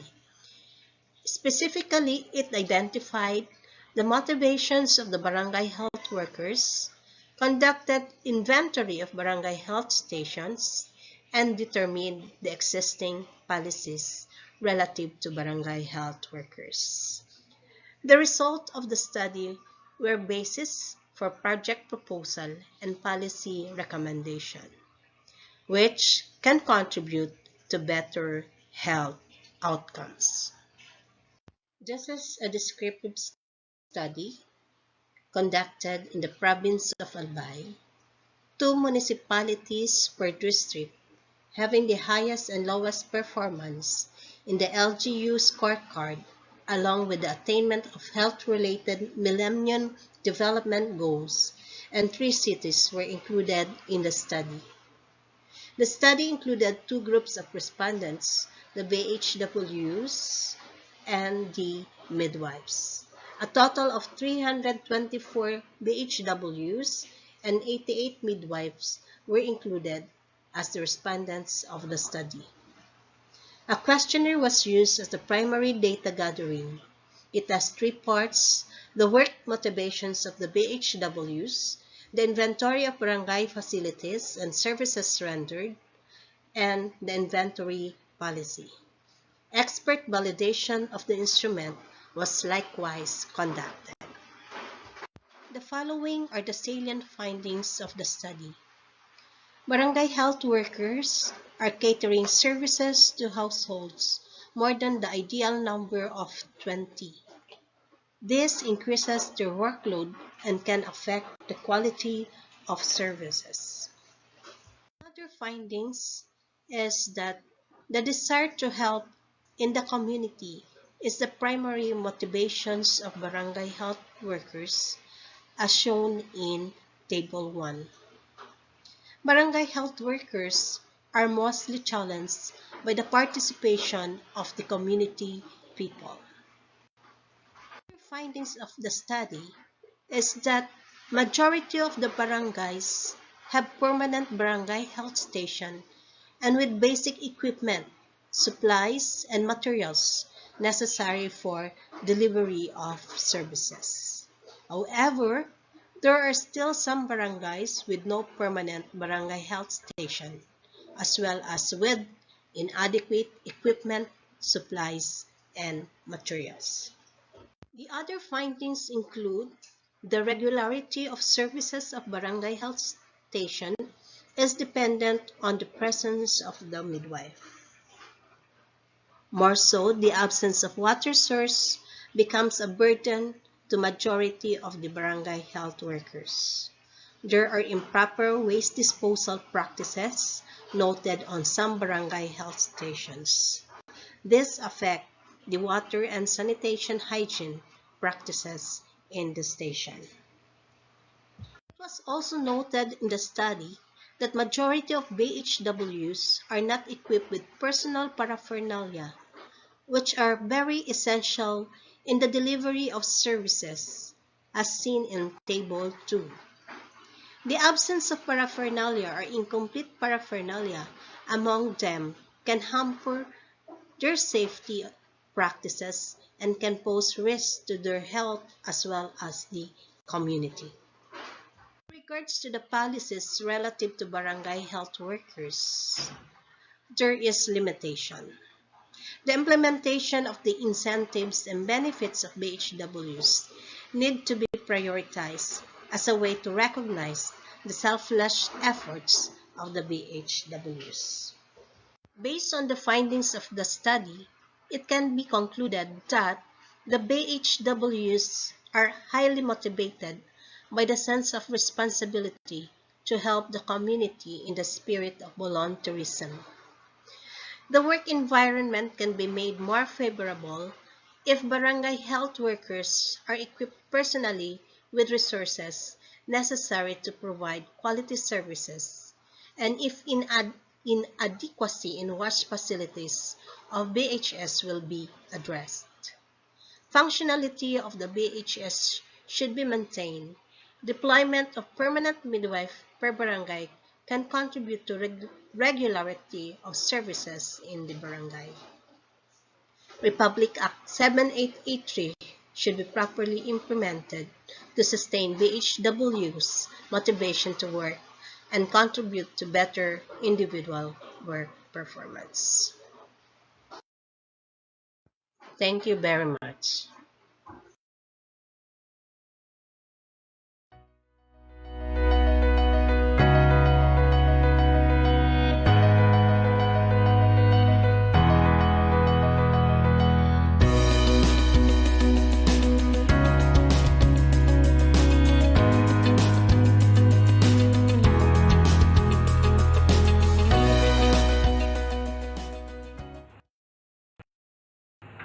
Study is part of the project entitled Work Performance of Barangay Health Workers in the Province of Albay.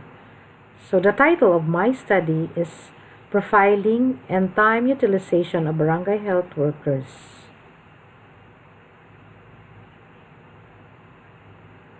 So the barangay health workers have specific roles in the community.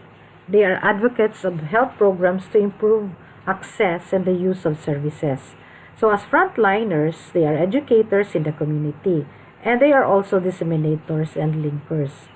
They maintain regular communication between the local professional health workers and their catchment household.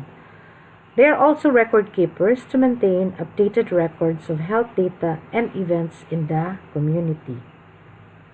So the objectives of my studies are that to determine the profile of barangay health workers and to determine their time utilization in performing their work. So the methods that I use in this study is descriptive research. The respondents of the study are the barangay health workers. The primary data was gathered through the use of survey questionnaire. So the research instrument was structured and was submitted for the comments from the experts from Department of Health and Academe. The dry run was conducted in Kamalig, Albay. So frequency count, percentage, and ranking was used in the study. So the findings, out of 324 respondents, the greatest bulk of them fall within the range of 51 years old and above. This was followed by 31 to 50 years age bracket. There were only 8 respondents classified between 18 to 30 years old. Majority of them ages from 51 and above, and all are females and married. So the number of children living with the BHWs ranges from 0 to 5. The result also shows that majority of the BHWs are high school graduates earning 2,000 and below, and they have served for 11 years. So their spouses are daily workers with 5,000 pesos average family income. Conclusion: BHWs utilize their time based on their assignment program and the number of clients they serve. They report at barangay health station once or twice a week for 4 to 6 hours daily. And there are some BHWs who are also assigned at barangay health station lying in clinic to assist patients and midwives on obstetric concerns. So even with basic training, further enhancement is needed in areas like BP monitoring, first aid, family planning, communication skills development, basic life support, blood sugar monitoring, breast cancer, and TB management for client. So that's all. Thank you.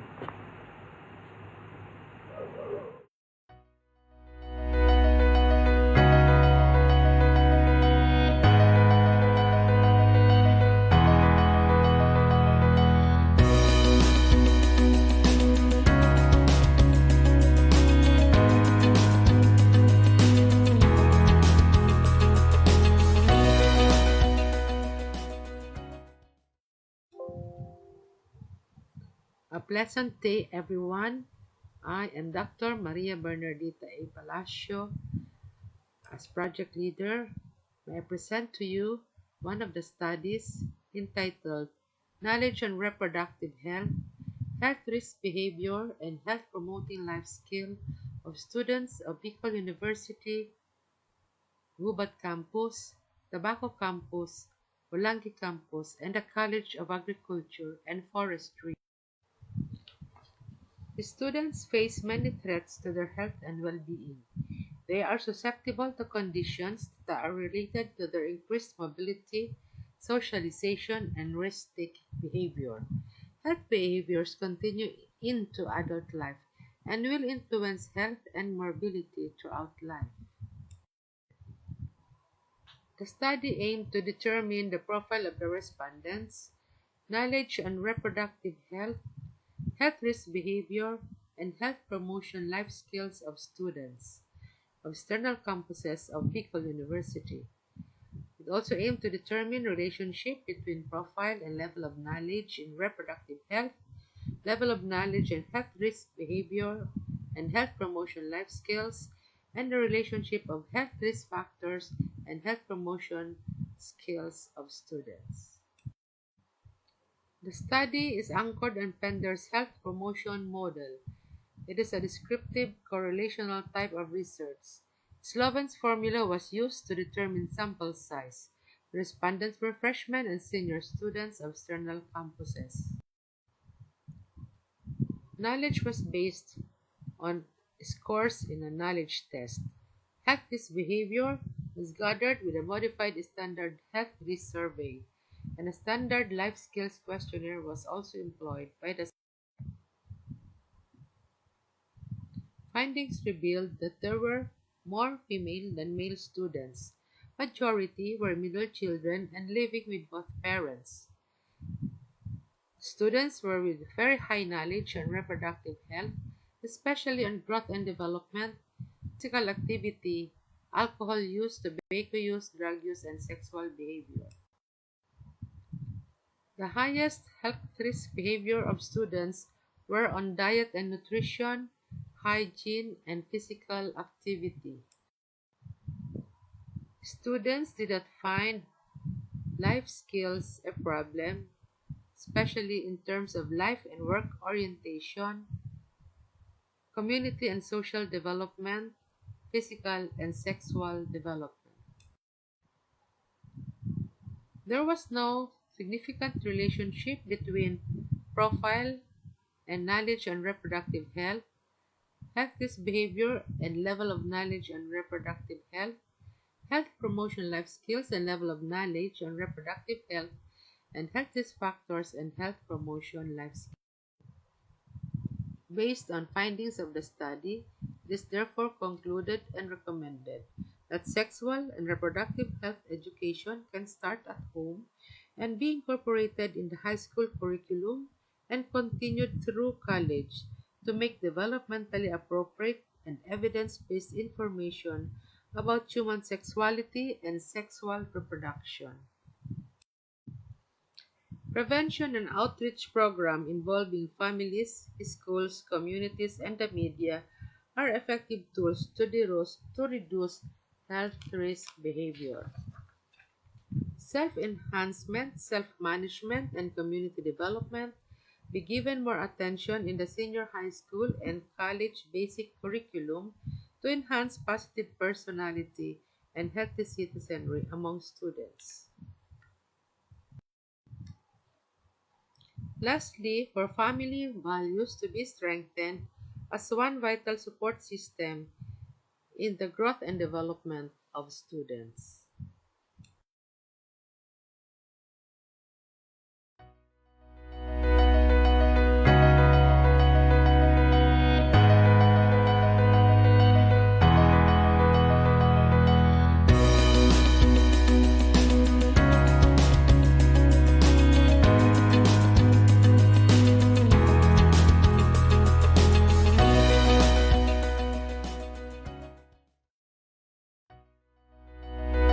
Oh, yes, I was saying we will now proceed to the next thematic area, general health and lifestyle, with 10 paper presenters.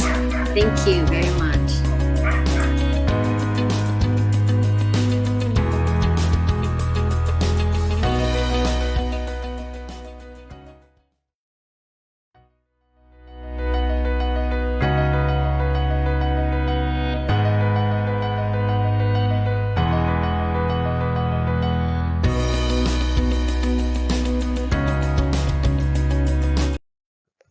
Good day, everyone. I'm Fatima Bolaños Calingacion, and I'll be presenting my study entitled Infant and Toddler Feeding Practices Among Mothers in Selected Barangays of Legazpi City. The main purpose of this study was to assess the infant and toddler feeding practices of mothers residing in the 8 selected barangays of Legazpi City as basis for the development of information, education, and communication material or the IEC material. This assessment is mainly based on existing feeding guidelines set by the WHO or the World Health Organization and the Department of Health, specifically those that pertain to breastfeeding, complementary feeding, and young child feeding. Specifically, it sought to determine the socio-demographic profile of the mothers in terms of their personal and maternal profile. It also identified the infant feeding practices, namely the breastfeeding and complementary feeding, and the toddler feeding practices of the mothers. The feeding-related challenges encountered by the mothers were also identified. Lastly, it determined the significance of relationship between the socio-demographic profile of mothers and their selected infant and toddler feeding practices. Methodology. A descriptive correlational research design was utilized with a questionnaire as the main instrument for data collection. Statistical tools used are the following: frequency count, percentage, ranking, and chi-square. In this study, 2 sets of respondents participated. The first set included mothers with infants aged 11 months and below. A total of 62 mothers with infants participated in this said survey. The second group included mothers with toddlers aged 12 to 24 months at the time of data collection. Stratified random sampling and systematic sampling were utilized to come up with 194 total respondents from 8 selected barangays. Salient findings. The results showed that 93.5% of the mothers with infants practiced breastfeeding, but only 37.9% observed exclusive breastfeeding. The supplements given were water and formula milk. The main reason cited for giving such supplementation was to help baby gain weight. Regarding initiation, 63.8% initiated breastfeeding within the first hour after birth, which is the recommended guideline. As to the duration, 17.2% plan to breastfeed until the child is 2 years of age, and 10.4% reported that they have already stopped breastfeeding. The main reason for terminating was that they have no more breast milk supply.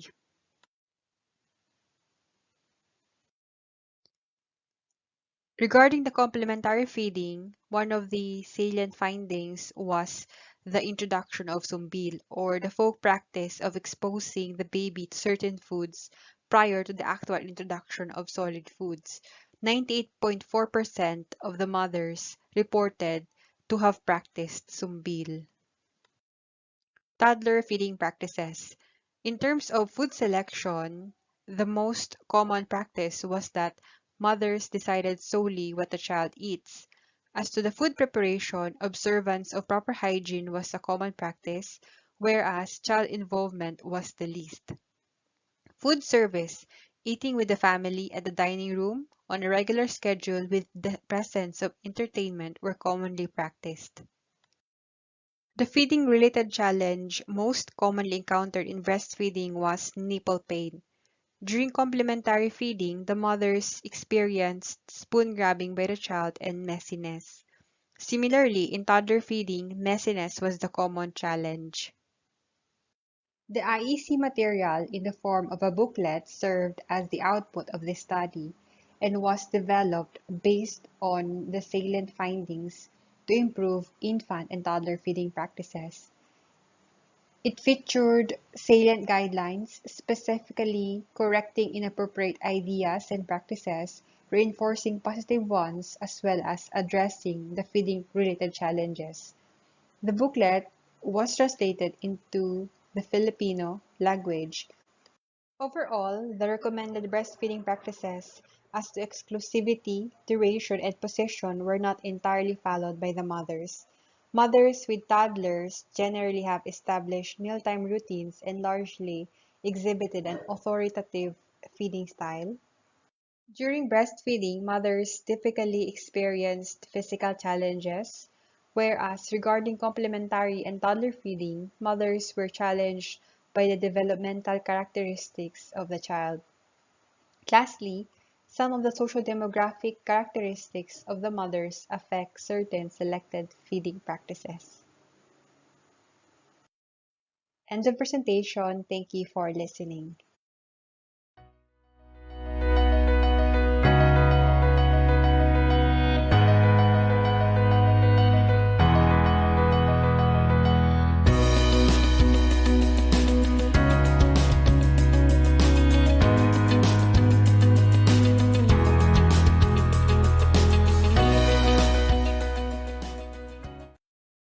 Good day, everyone. I am Professor Lucilin C. Ibuenga of Bicol University, and I'm honored to present to you my research study entitled Work Performance of Barangay Health Workers as Healthcare Providers.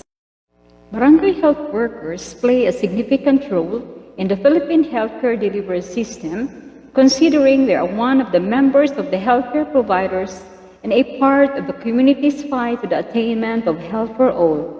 BHWs can provide great impact on the efficiency and effectiveness of the healthcare service delivery of the country, leading to better health outcomes.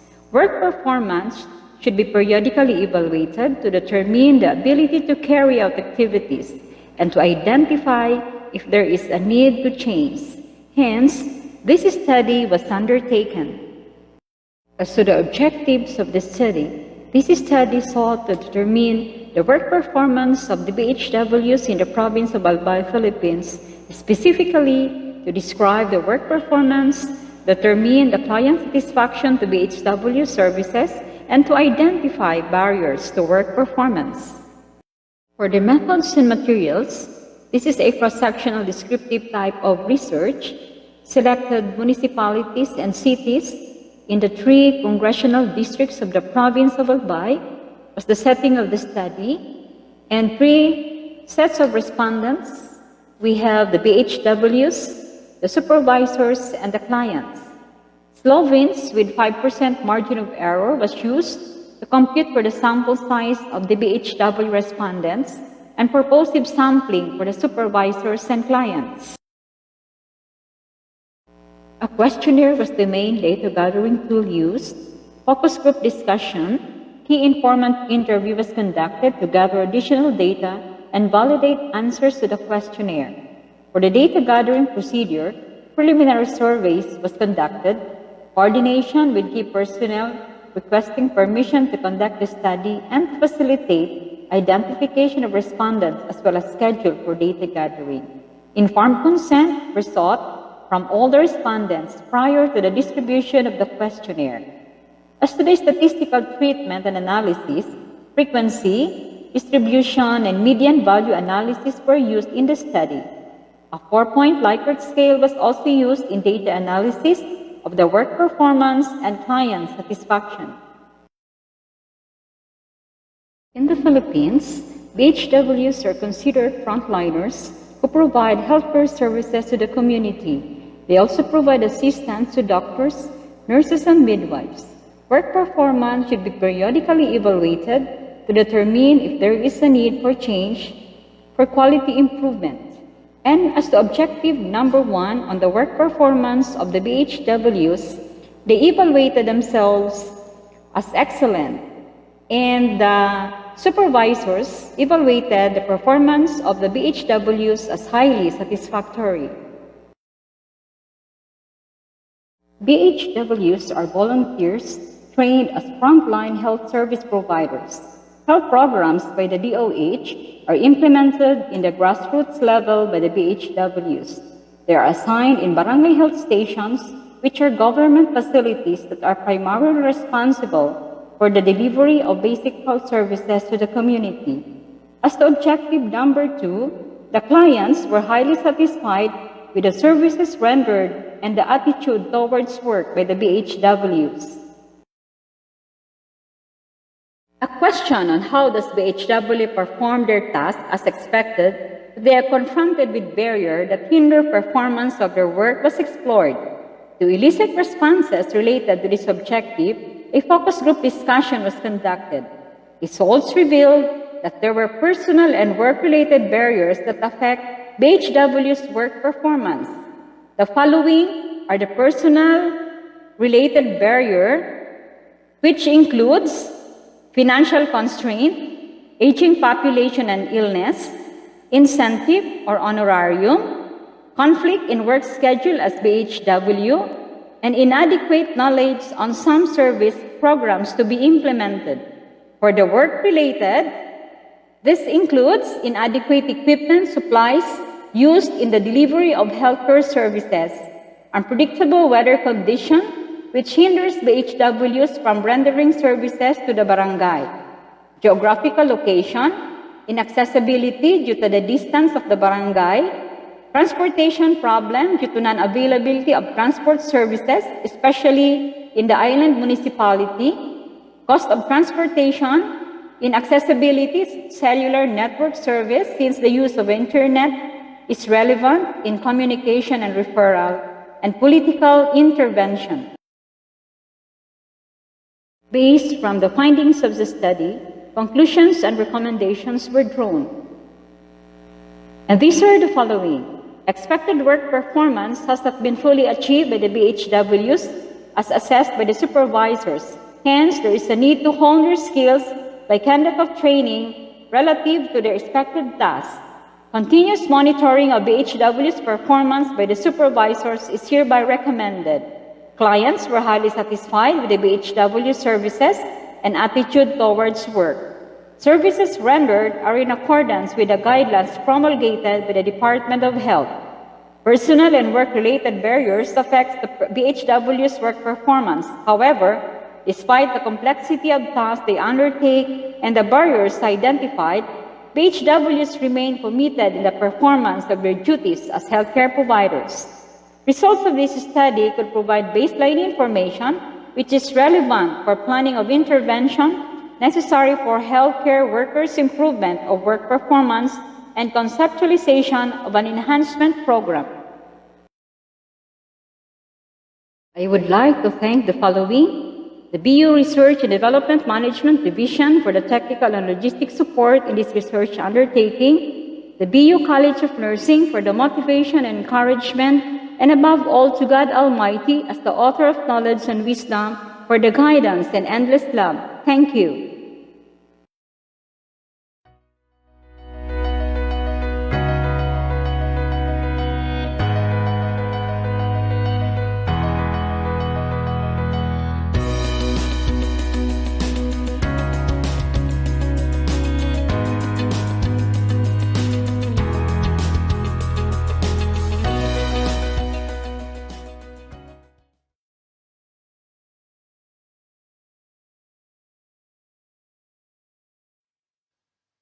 Good day, this is Rubidia Espares from Bicol University College of Nursing, and I will be presenting the outcome of my study entitled Secondary Students' Knowledge Towards Mental Health.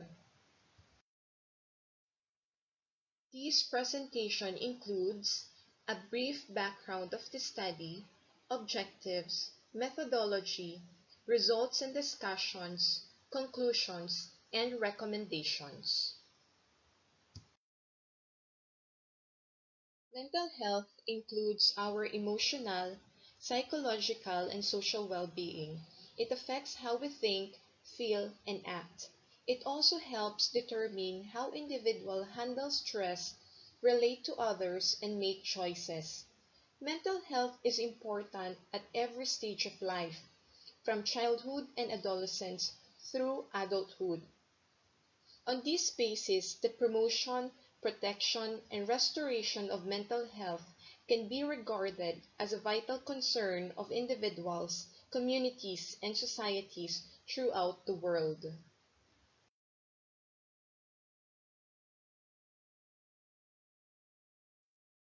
Secondary students are important members of the community.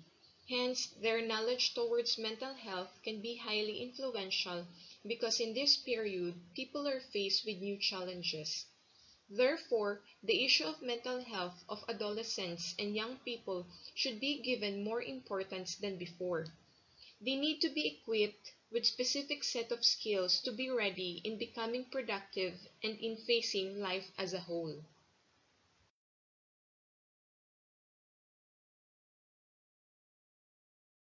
Specifically, this study aimed to achieve the following. First, to determine the secondary students' knowledge towards mental health along characteristics of a mentally healthy and ill person, preventive measures, and types of mental disorders. Second, to recommend a program to enhance the secondary students' knowledge towards mental health.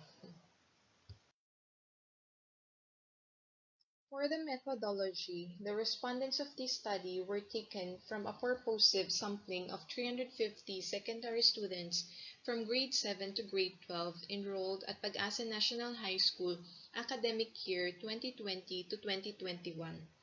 Those students with readily available essential devices for online survey and with stable internet connection were purposely selected since the questionnaire can be accessed through Google Form. This study made use of quantitative approach, specifically it uses a survey questionnaire as its main data gathering tool. Focus group discussion was also utilized through Google Meet to explore the meanings of survey findings that cannot be explained statistically. These data were analyzed and presented using frequency count, percentage technique, mean, and weighted mean. Here are the tables that shows the results of the objectives of this study. Table 1 shows that majority of the respondents know well the characteristics of a mentally healthy and ill person, such as the basic brain functions and the definitions of the terms. However, secondary students' knowledge seemed lacking in other areas, and the greatest gaps in knowledge involved their interpretation of being stressed or feeling down as a mental health problem. On the other hand, the data in Table 2 shows that majority of the respondents know well the preventive measures, though minorities believe that most of everyday stress is toxic and should be avoided, and they were certain that being mentally healthy means not having negative emotions. This implies that there is still a room for improvement in every indicator for the preventive measures and in understanding a good mental health.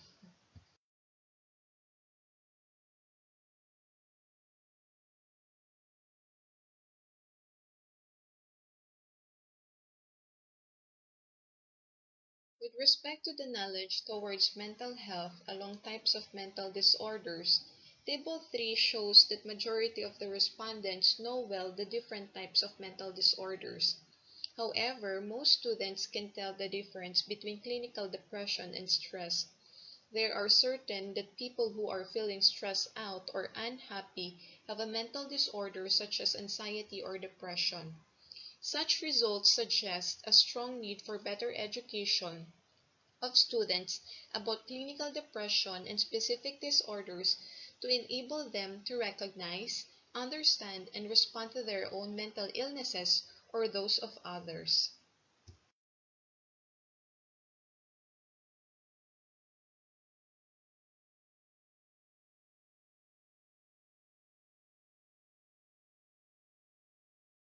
In summary, the following are the conclusions. First, the majority of the respondents know well the characteristics of a mentally healthy and ill person, preventive measures, and types of mental disorders. However, secondary students' knowledge seemed lacking in other areas, and the greatest gaps in knowledge involved identifying types of mental disorders. Second, the school-based mental health program is recommended to enhance the secondary students' knowledge towards mental health. Based on the conclusions, the following recommendations were made. Integrate the mental health into curriculum with an emphasis on students, teachers, parents, and other school personnel who can influence students' knowledge towards mental health in the school's environment. Mental health professionals may also conduct mental health knowledge enhancing programs and provide relevant information to secondary students, teachers, and parents. And they may implement parenting training programs which can be conducted by school counselors trained in the basic skills of therapy that will provide accurate information and thereby improve the knowledge of future generation and dispel the misconceptions and false beliefs often associated with mental health disorders. That ends my presentation. Thank you for listening.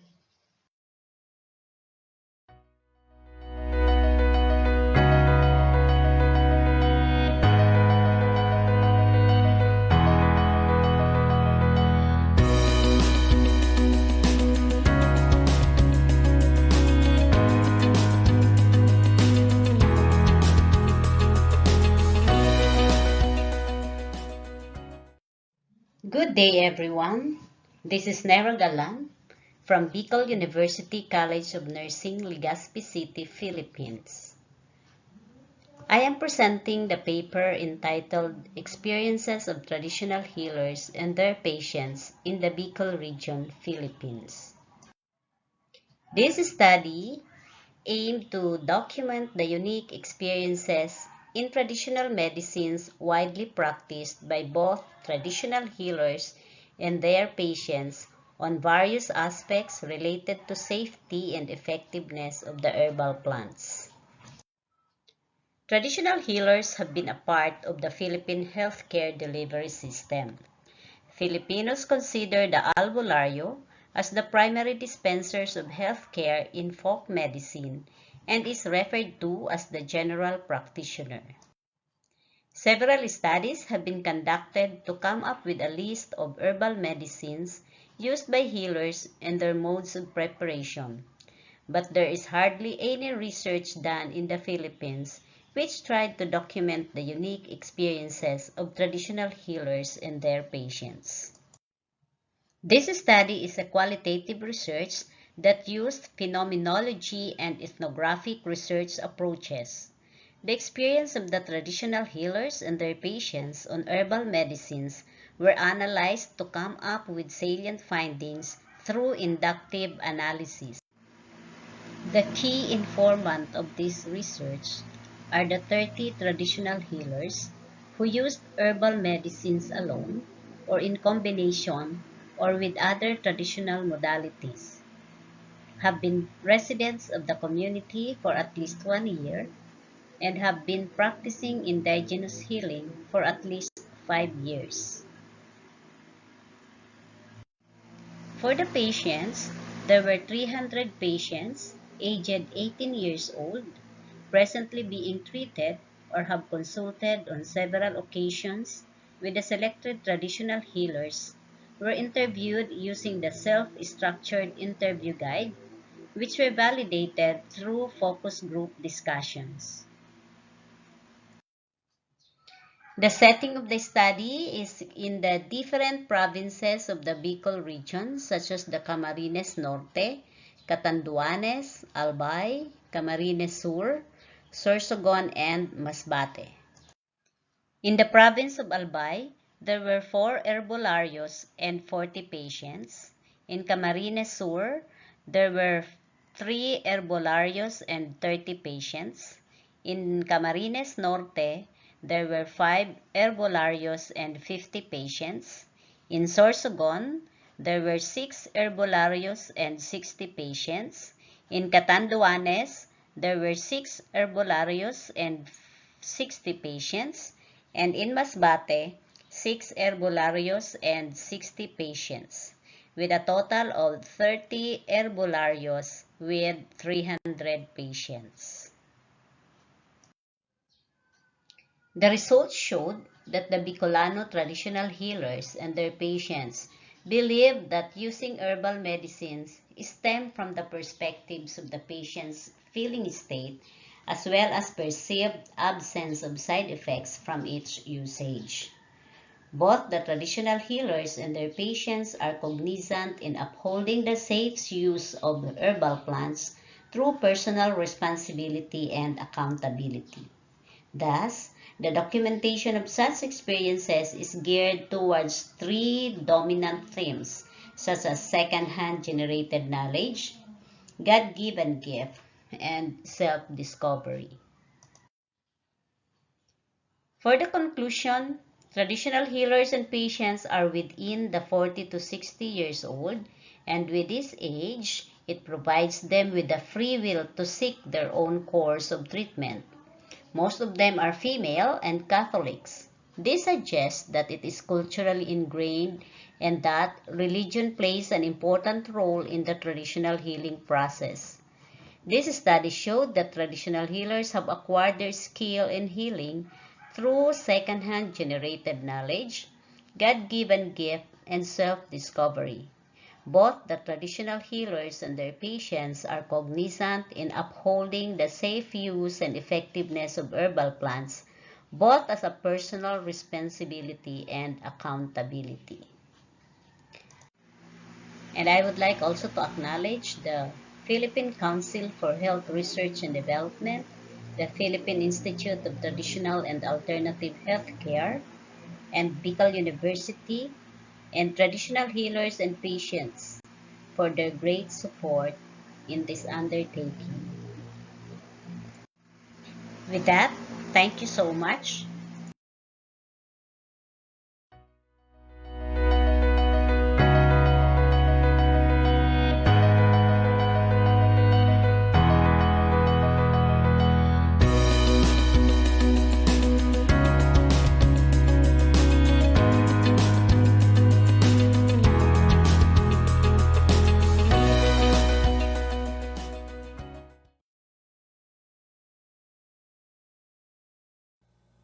Hi, good day. This is Odette Reyhuso Gonzalez from the Bicol University College of Nursing. And today, it is an honor to present to you the outcome of my study entitled Mental Health Status, Literacy and Capacity of Teachers in Dealing with Students' Mental Health. This presentation includes the background of the study, objectives, methodology, results and discussions, conclusions, and recommendations in that order. Let me now give you a bit of background of my study. My study is focused on the teacher's mental health. In the newly implemented Mental Health Act, teachers are mandated to task shift to assume responsibilities related to mental health providers. That is why the teachers can help build life skills among adolescents. They are the frontline professionals who have daily contact with the students, hence, they are perceived to have the biggest impact on them. Moving forward to the objectives of my study, it is specifically aimed to achieve the following. Number one, what is the level of mental health of the teachers in the school's division of Legazpi City based on their perception? Number two, what is the level of mental health literacy and capacity of teachers towards students' mental health? Number three, what are the mental health support services employed by the teachers in dealing with students' mental health? And lastly, what school-based mental health program may be proposed to promote mental health of teachers? For the methodology, the respondents are the junior high school teachers and guidance counselors of the public high schools in the schools division of Legazpi City. Both quantitative and qualitative research methods were used. The study made use of the questionnaire and focus group discussion for the data gathering. And for the statistical treatment, simple descriptive statistical tools were utilized in the process. Now, as for the results of the survey on teachers' perception on their mental health status, it was revealed that the high school teachers of the divisions are generally having good mental health. This implies that there is still a room for improvement in every indicator for the good mental health state to becoming very good. With respect to the awareness of risks and causes associated with mental health conditions, the teachers are somewhat aware of surrounding factors that lead to certain mental health conditions among the students. Along knowledge about signs, symptoms, appropriate actions, school services, and legislations related to mental health, the teachers were moderately knowledgeable about signs and symptoms of a student's mental health issue. As regard to the teacher's level of comfort in providing support to the students with mental health issues, the results revealed that the respondents were somewhat comfortable in providing support to the students with mental health issues. This gives an impression that the school services for students with mental health issues, basically the guidance services or the registered guidance counselors, are not open and reachable as the teachers find it less comfortable to access their service. Through this study, the available and needed school-based student mental health services were explored and better understood from the teacher's perspective. What teachers often do is to listen to the student and provide empathetic support, develop a collaborative plan with the student, and meet with the parents. And to further conclude the result of my study, the teachers are exceptionally capable and able to teach different subjects as a sign of mental preparedness and well-being. Addressing students' mental health issues and promoting mental health among the students are not just the task of the teachers alone. It is the responsibility of everyone in the school setting. That is why necessary mental health support services should be provided. Another one is that the teachers need to be equipped with necessary knowledge and skills in dealing with students' mental health issues and concerns. That is why teachers need further seminars, trainings, and workshops on mental health to manage their own mental health issues and increase their literacy and capacity to deal with students' mental health.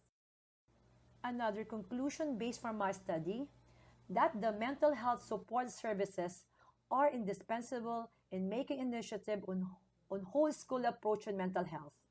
And last but not the least, crafting a needs-based school mental health program shall provide relevant mental health support services that can contribute to the success of any endeavor towards mental health promotion in school. In summary, a school-based mental health program will make the teachers really mental health literate and capacitated to handle mental health issues and concerns of the students. With the following recommendations are made for the program implementers. Firstly is to conduct more trainings and seminars not only on mental health but on holistic approach to help teachers better prepared and enhanced in fulfilling their roles and tasks. Another one is to provide provisions for promotions by ranking as by reclassifications and be made accessibly fair to all teachers to encourage them to aim for career growth and inspire to do better. In addition to the recommendations, program implementers must implement the proposed school-based mental health program to intensify the provision of mental health support services for both teachers and students. Moreover, recommend to collaborate with other government and non-government agencies to strengthen the program implementations. Before I end, remember this mantra: there is no health without mental health. That is why it is okay to put your mental health first and your teaching second. With this, thank you very much and have a good day. God bless everyone.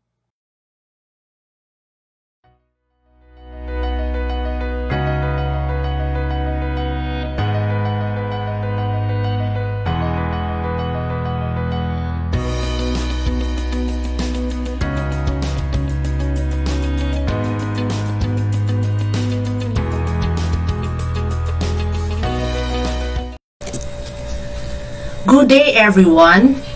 Let me present to you my study entitled The Performance of Barangay Health Workers of Family Health Tasks. Family health tasks are functions or duties of a healthcare worker towards his or her family members. The family is a very important social institution, and it is generally considered as the basic unit of care in community health nursing.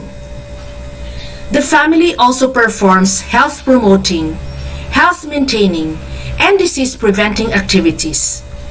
In most cases, it is the family that provides unfailing care, particularly to chronically ill members. Family is not a dormant system. Every family has its own way of dealing with changes and challenges and maintaining its security and survival. There are two objectives of the study.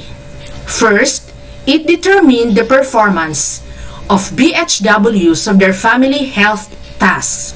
Second, it identified the barriers in performing their family health tasks. A descriptive survey was utilized to pursue the objectives of this study. The respondents of the study were registered and accredited barangay health workers from selected municipalities and cities in Albay. The study was conducted along the 3 congressional districts of Albay Province. As to the findings of the study, the barangay health workers rated their performance of family health tasks on physical maintenance as highly satisfactory. Physical maintenance refers to health tasks on provision of food, shelter, clothing, and health care to family members, and being certain that the family has ample resources to provide. On socialization of family, they rated it as excellent. Socialization of family refers to the health task that involves preparation of children to live in the community and interact with people outside the family. On allocation of resources, they rated it as highly satisfactory. Allocation of resources refer to family health tasks that determine which family needs will be met and their order of priority. On maintenance of order, they rated it as excellent. Maintenance of order refers to tasks that includes opening an effective means of communication between family members, integrating family values, and enforcing common regulations for all family members. On division of labor, they rated it as excellent. Division of labor refers to tasks which involve as to who will fulfill certain roles, such as being a family provider, home manager, and children's caregiver. On maintenance of motivation and morale, the BHWs rated it as highly satisfactory. Maintenance of motivation and morale are tasks that involve members when they serve as support people to each other. On placement of members into larger society, they rated it as excellent. Placement of members into larger society consists of selecting community activities, such as in church and school, that correlate with the family beliefs and values. The summary table shows that of the 7 family health tasks, 4 were rated excellent and 3 were rated as highly satisfactory. As to the barriers in the performance of family health tasks, the topmost were 1. Lack of financial resources, 2. Inadequacy of training on specific health tasks, and 3. Personal beliefs and values in conflict with family members and others. And as to the conclusions, barangay health workers are able to excellently perform their family health tasks as regards to socialization of family, maintenance of order, division of labor, and placement of members into a larger society. BHWs are generally female, married, of 50 years old and above, literate, with children mostly aged 18 years old and above, with income of only 2,000 pesos and below, but with more than 11 years of service to the community, and with basic trainings are able to perform their family health tasks. The coping capacity of family members may have been aided by the presence of the barangay health workers in the family, hence the family's coping may be adequate. And lastly, there are some areas of improvement where the physical and the socioeconomic aspect becomes the leading barriers to the performance of their family health task. Thank you everyone and have a good day.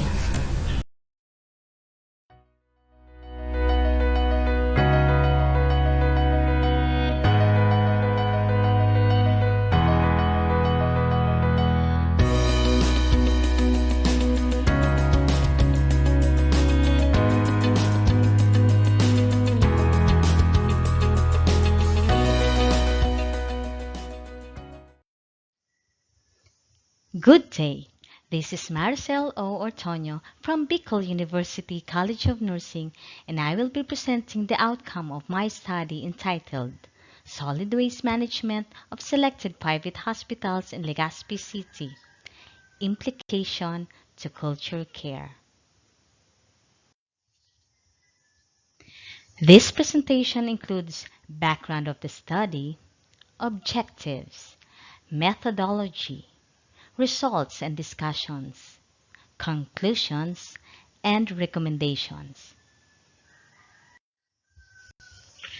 There is an immense requirement to take culture in consideration, particularly when discussing solid waste management, from the micro level of household to neighborhood to the macro levels of city, state, and nation. This prompted me to do research because one of our neighbors, who is a 6-year-old boy, was pricked with a syringe by the seashore. We should know the practices of some hospitals as to the disposal of their waste, such as syringe, placenta, and other solid waste. In fact, if a Filipino would stay in other country, such as Singapore, they are disciplined and willing to bear their law. No spitting, no throwing of candy wrappers. But why is it that we can't implement that rule in our own country? Specifically, this study aims to identify the cultural practices affecting solid waste management of selected private hospitals in Legazpi City in terms of storage, segregation, collection, processing, treatment, and disposal. Second, to identify the perceived issues that are reflected by the cultural practice and its effects to the lives of the clients, personnel, and community. Third, to determine nursing intervention scheme that may be recommended to address the problems in solid waste practices. The key informants of this study are Sanitary Pollution Control Officer, hospital administrators, healthcare workers, patients, as well as their watchers. I made use of qualitative and quantitative methods in gathering data, while analysis and reporting were narrative and descriptive. Selected private hospitals in Legazpi City is the setting of the story. I made use of questionnaire and focus group discussion in my data gathering. Rating scale and percentage technique were used as statistical treatment. The significant findings of the study are: number 1, personnel regarded their topmost cultural beliefs and practices that waste are burned, influenced by religious beliefs, and practices such as burying of placenta, informed regarding the difference between biodegradable and non-biodegradable, but still lazy in terms of segregation. Second, majority saw the inadequacy of dump trucks to collect wastes in every area as the foremost cause of the problem on waste management and lack of technology. Third, most of the respondents consider the conduct of health education, seminars, and intensive advocacy on the observance of the existing government program on environmental sanitation. Based on the findings of this study, these are the following conclusions. Number one, people's cultural beliefs have an influence in their practice of proper waste management. Number two, inadequacy of dump trucks to collect waste in every area is the foremost cause of the problem on waste management. Third, it is also evident that they have carried out a wrong notion towards the practice of burning of garbage. And lastly, notices and reminders should be made visible to keep the staff reminded and be conscientious in alleviating the problem in hospital and communities. Based on the conclusions, the following recommendations are made. Number one, proper segregation of waste should include in patient's policy during admission in the hospital. Second, hospital needs a sustainable waste management plan, prefers to build a material recovery facility for the community, and financial support be allocated extended. Third, more information dissemination and campaign be conducted among hospital staff to educate them on proper management of hospital solid waste. Fourth, initiation and the responsibility of resolving their hospital's solid waste problems lie in the hands of the hospital management and its staff. Fifth, alleviating the impacts of the problems, particularly on solid waste, can be possible if the staff and the public are knowledgeable about the problem and the management goals. Lastly, strict implementation of the government programs relevant to environmental sanitation should be imposed. Isipin natin ang kinabukasan ng susunod na henerasyon. Ingatan natin ang inang kalikasan. Maraming salamat po.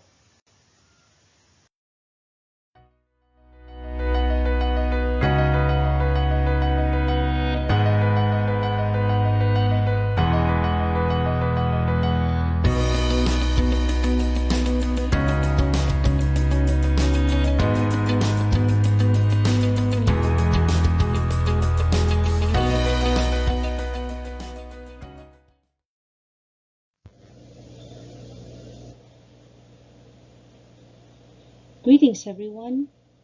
I am Conchita Renil Palencia, faculty of Bicol University College of Nursing, presenting the study of the common health habits and lifestyle choices of the Bicol University non-teaching workforce.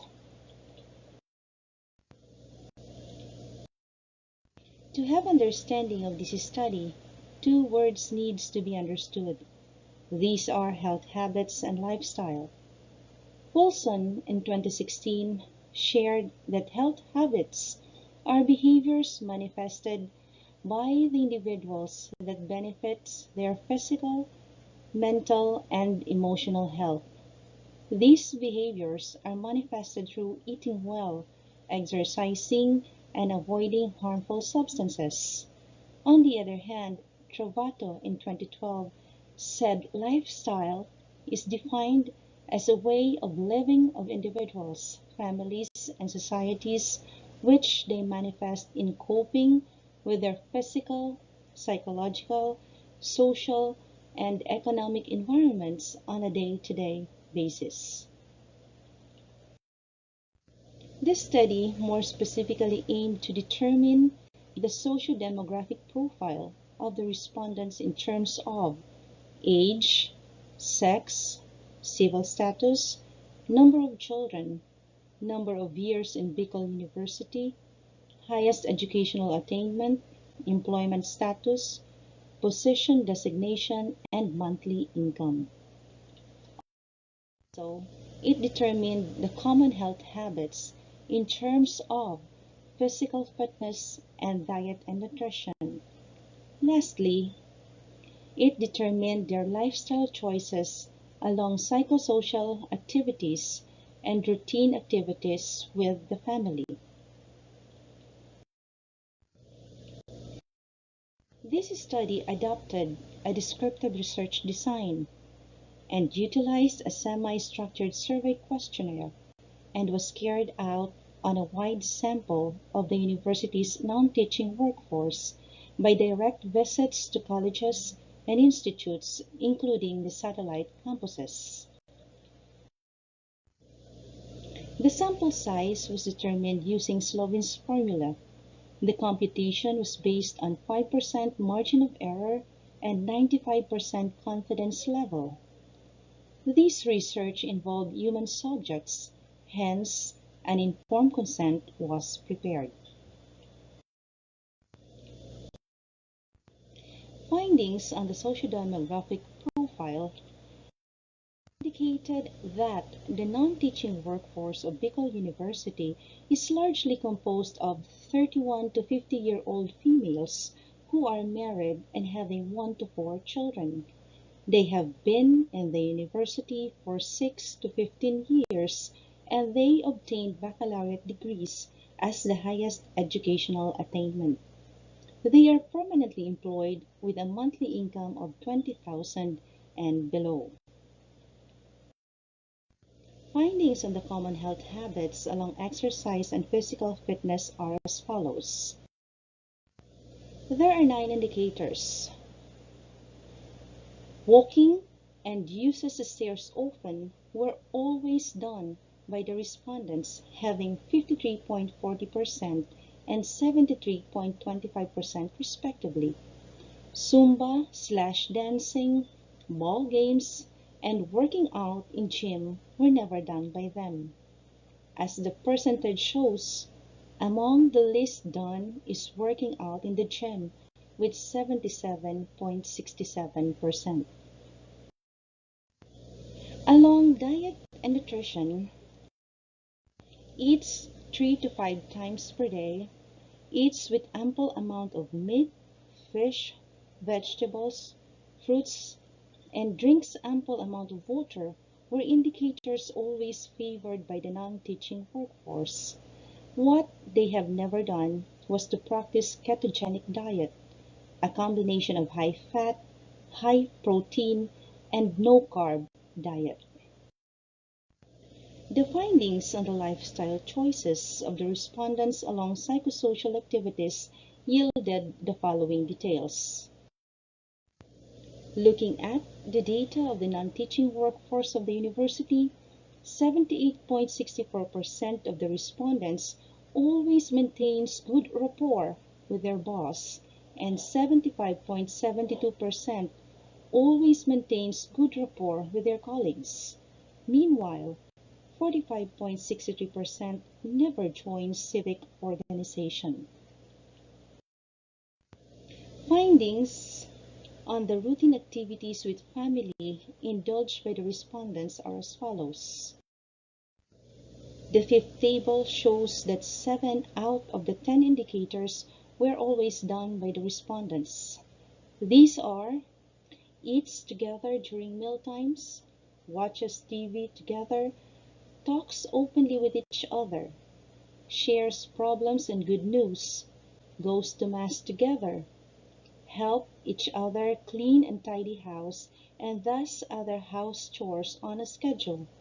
Among these indicators done, shares problems and good news accounted for 73.79%.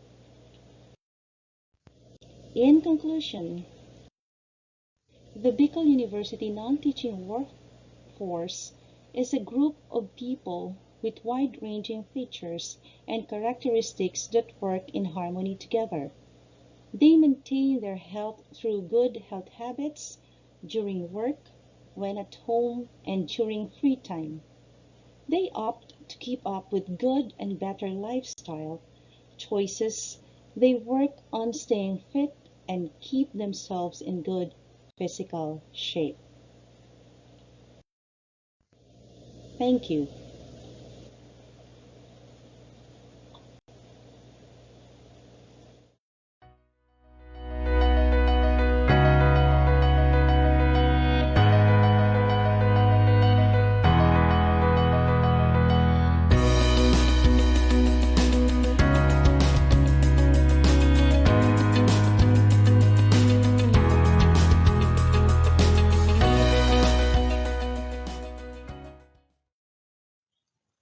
Hello, good day to all. I'm Maria Brenda Arpladero from Bicol University Pulangi campus. I will be discussing the research paper entitled Health Services Rendered by Service Providers of Holy Face Rehabilitation Center for Mental Health in Tabaco City, an Assessment. There is no health without mental health. As defined by the World Health Organization, health is a state of complete physical, mental, and social well-being, and not merely the absence of disease and infirmity. However, mental illness has long been surrounded by shame and stigma. This is similar to the institutions providing care for people with psychosocial disabilities. These are among the barriers that prevents consumers to seek timely help. Raising awareness about the ongoing changes in mental health service, the presence of an available facility and resources would guide consumers and the general public in selecting facilities that would specifically address their needs. This study attempted to assess health services rendered by service providers of Holy Face Rehabilitation Center for Mental Health. Specifically, it determined the socio-demographic profile of the service users, the profile of Holy Face, the center's extent of mental health service, and the proposed measures to improve the delivery of mental health service.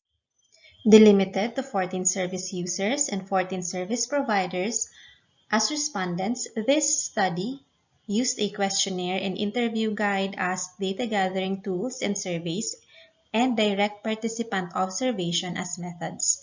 The descriptive analysis was the research design used. For the findings and conclusions, majority of the service users of Holy Face Rehabilitation Center for Mental Health are female, belonging to the age bracket of 40 to 59, single, Roman Catholic, between high school level or high school graduates, from the province of Albay, unemployed, earning 1,000 to 5,000 monthly, had stayed in the center for 13 months to 3 years, had been diagnosed 7 to 12 years before becoming residents and diagnosed with schizophrenia. The Holy Face Rehabilitation Center for Mental Health clients are practically single, middle-aged women diagnosed with schizophrenia coming from economically challenged families. The Holy Face Rehabilitation Center for Mental Health is situated in BUCN, Tabaco City. It was established on May 13, 2004 as a residential facility and outpatient clinic. The institution is funded internationally by Fracarita, while its local fund comes from the income generated by its outpatient department, store, crops, and from the local government unit. The center has 32-bed capacity, offering outpatient department, residential services, complementary therapy, outreach program, seminars about mental health, stress management seminar, stress debriefing, family support groups, livelihood programs. The center has a consultation building, wellness center, chapel, gymnasium, laundry facility and parking lot, two guardhouses, kitchen, dining area, nurses station, medication room, and waiting area. For the extent of mental health services rendered by service providers of Holy Face, we have 5 themes. That is standards of living, enjoyment of highest attainable standard of physical and mental health, legal capacity, personal liberty and security of person, freedom from torture or cruel, inhumane, or degrading treatment or punishment from exploitation, violence, and abuse. The right to live independently and be included in the community. So for the overall mean for the service users, we have 4.75 as interpreted as very high extent, and for service providers, the study found that there is an overall weighted mean of 4.58 interpreted as very high extent.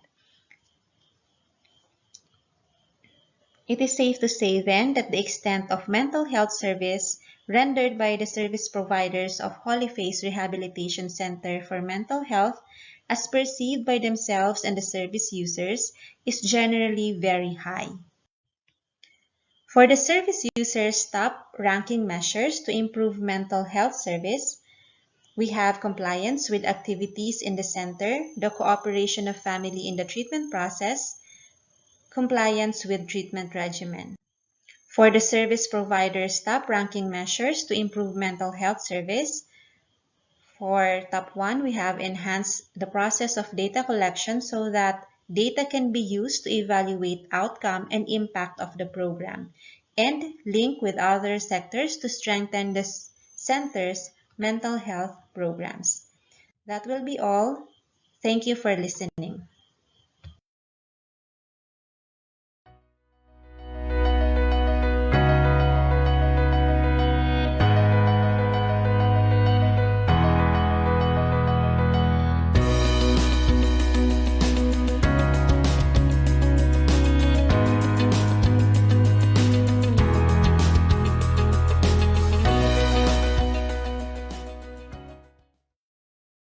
Hello everyone. The title of my paper is Psychosocial and Routine Activities of the Bicol University Teaching Workforce. I am Dr. Maria Del Rañeses from Bicol University. For the introduction, lifestyle is defined as a way of living of individuals, families, and societies which they manifest in coping with their physical, psychological, social, and economic environments on a day-to-day basis. Family, friends, and co-workers' participation help to maintain well-being in everyday life. It is in this context that the study explored the lifestyle choices of the Bicol University teaching workforce. Specifically, it determined their lifestyle choices along psychosocial activities and routine activities with the family. For the methodology, it is a descriptive quantitative research which made use of a semi-structured survey questionnaire. It utilized frequency, percentage, and rank. It was conducted in the colleges and institutes in the entire university. And for the inclusion criteria, at least 1 year in Bicol University, either temporary or permanent in status, and willing to participate in the data gathering. Table 1 shows the respondents of the study, which totals to 172. The study involved human subjects, hence an informed consent was prepared and explained. Respondents in return gave their consent by affixing their signatures before answering the questionnaires. For the findings of the study, in lifestyle choices alongside social activities, Table 2 shows the findings on the psychosocial activities, and as you can see, respondents answered whether they did it always, sometimes, or never. Henceforth, under the psychosocial activities, findings show that the BU teaching workforce always maintains good rapport with the boss with 88.37%, always maintain good rapport with colleagues with 84.30%, always shares joys and triumphs with friends with 53.49%, and always meets up with friends with 51.74%. On the other hand, but still under the psychosocial activities, the BU teaching workforce sometimes attends parties with 83.72%, sometimes travels with 78.49%, sometimes meets up with co-workers after work with 56.39%, and sometimes spends time at a nearby park or boulevard with 54.65%. Findings under the lifestyle choices along the routine activities with the family. Table 3 shows the findings under the routine activities with the family, and again, respondents answered it whether they were doing it always, sometimes, or never. Under the routine activities with the family, findings reveal that the BU teaching workforce always eats together during meal times with 78.58%, always shares problems and good news with 75%, always talks openly with each other 69.77%, always goes to mass together 62.79%, always helps each other tidy house with 57.56%, always watches TV together with 56.40%, and always does other house chores together with 53.49%. Still under the routine activities with the family, findings show that the BU teaching workforce sometimes do exercises together with 65.70%, sometimes eats lunch or dinner out with 63.95%, and sometimes travels together with 49.42%. For the conclusion, in order to maintain well-being in everyday life, it is important for individuals to create routines. Hence, the Bicol University teaching workforce, with their families, friends, and co-workers, participate in daily routines and spend time on something that they value the most, creates positive feelings, and are therefore able to maintain their health through these good health habits and better lifestyle choices. Let me end this presentation with this quote. The basics of life, such as praying together and eating together during meal times, are still the most valuable of all and are the cheapest way to sustain healthy lifestyle. Thank you very much.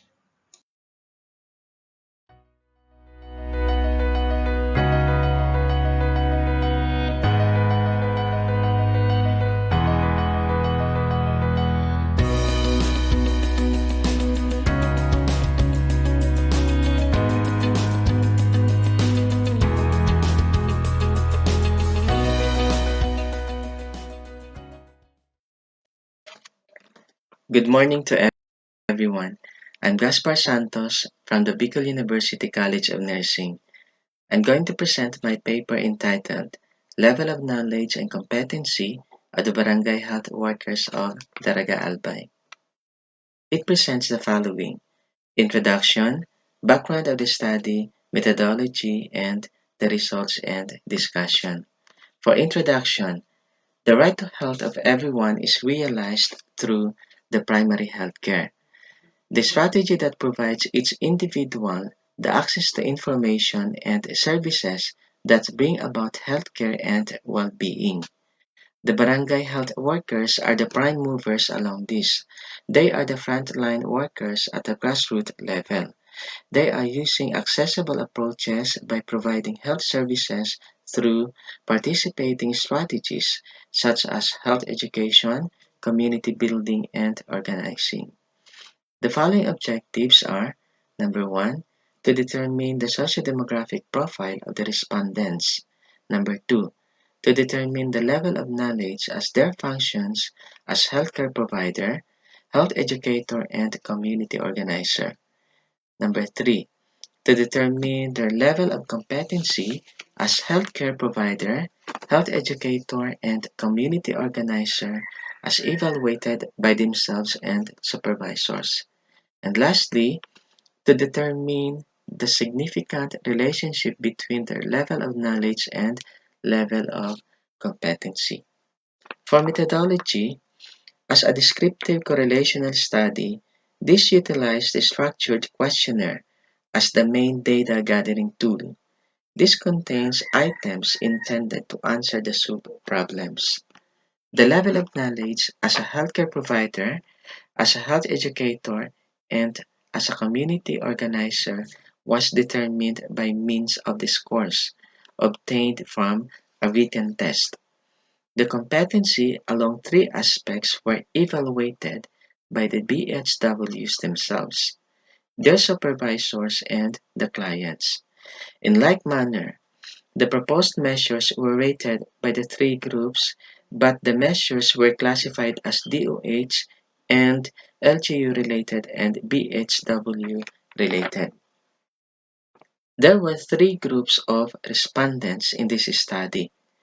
The first group were the 89 BHWs of 5 urban barangays, namely Bagumbayan, Ilawod, Market Area, Maroroy, and Tagas, and also from 5 rural barangays of municipality, which includes Anislag, Lakag, Malabog, Pandan, and Tabon-Tabon.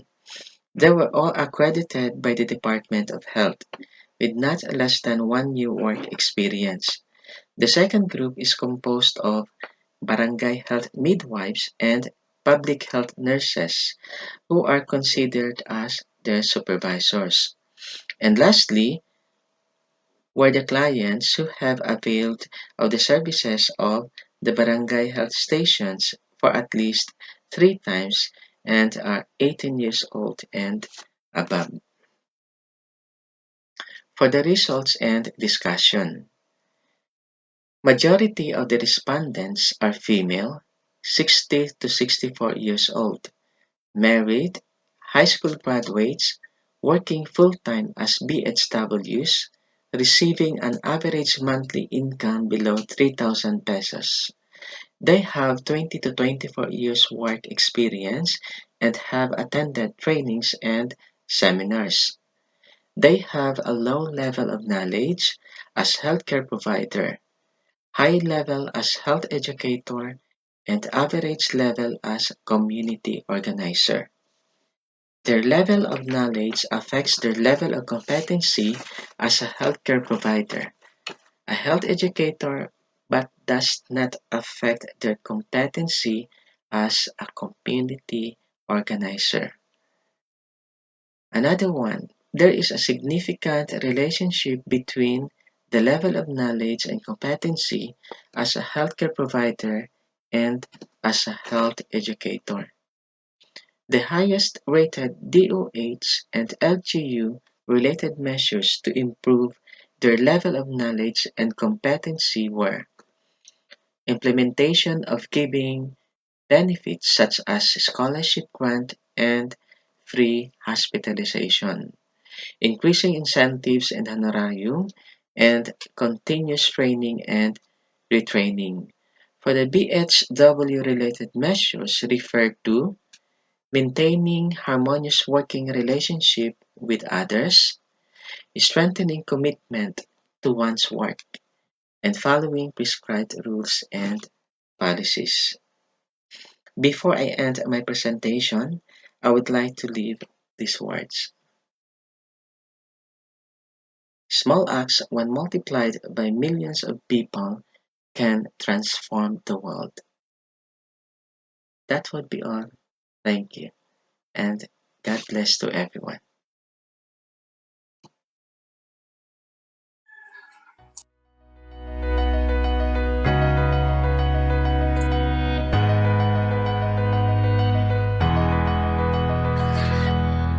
So that for you, ladies and gentlemen, is the morning session of our colloquium.